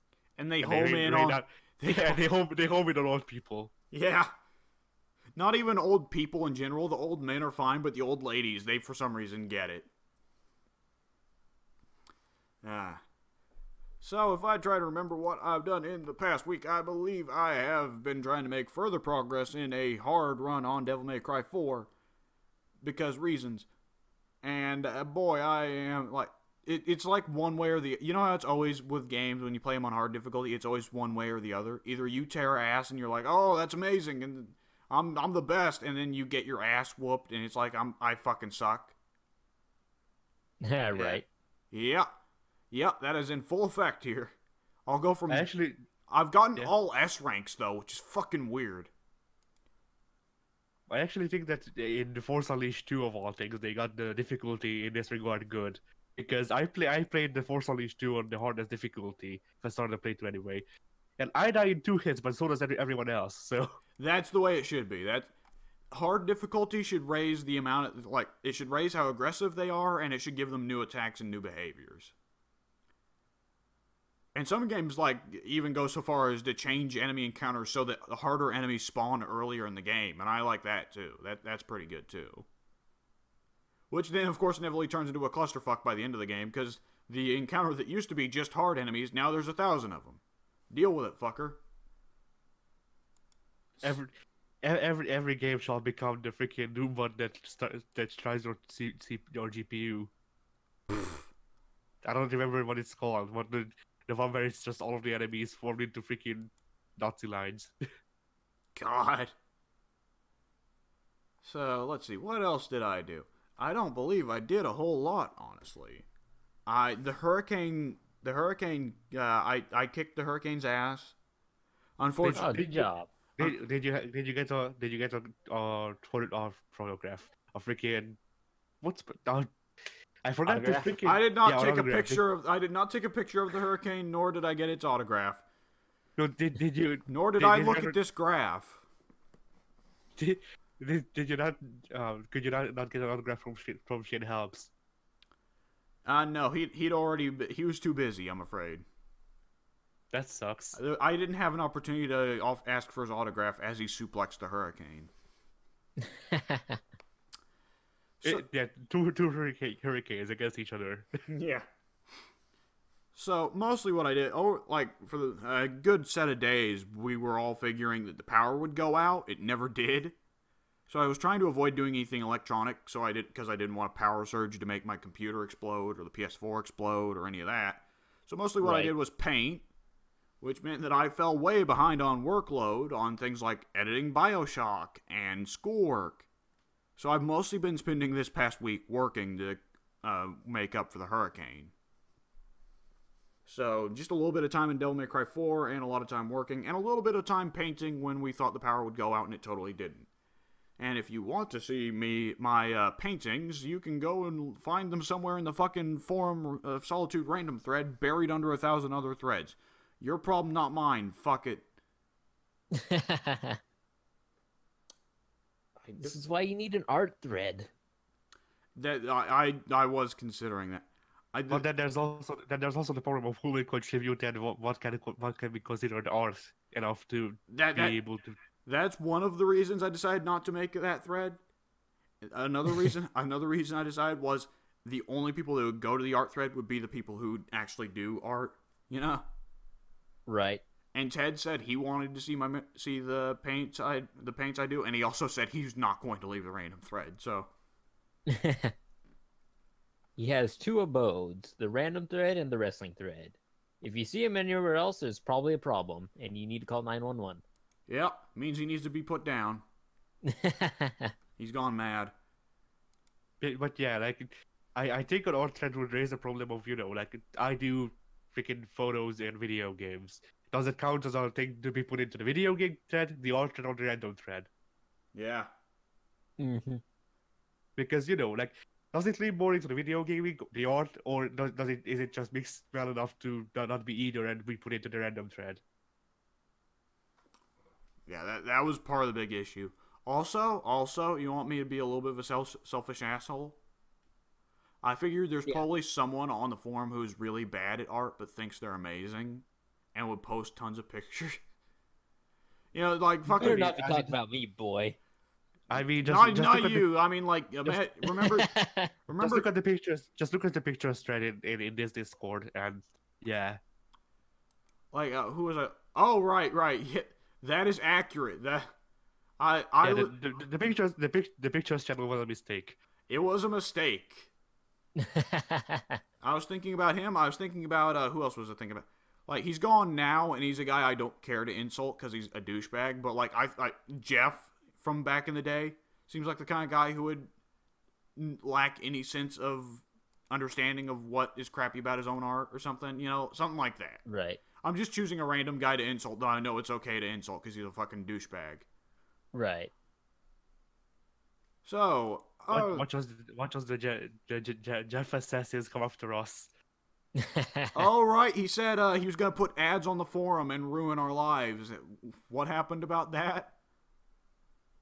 Nobody knows because all of us have ad block. Yeah, literally every single person. Oh, let's go ruin Jeff's Twitter, why don't we? Ugh. How does a person hold a grudge like that? I have no idea. How does a person over feel an so internet forum? Yeah, that he would go out of his way to want to put ads on a site that, frankly, it already has ads. What kind of ads is he wanting up there instead? It's just something that everyone's going to ignore anyway. Ads with an eye in them. Oh, Addy, maybe you don't make that joke about gay people, please. I completely forgot that he was. Yeah. Gay. Don't get me wrong. You probably make all kinds of jokes about other diseases, but making jokes about gay dudes getting AIDS is a little bit more. I know. I just completely forgot that he was gay because I dislike him because he's not a good person. I don't dislike him because he's gay. No, I know that. The number one trait when you think of Jeff, the number one trait is probably going to think abusive douchebag, but. Yeah, alright. Well, let's end on that note. Later, everybody. Addy, say bye. Bye. Yeah.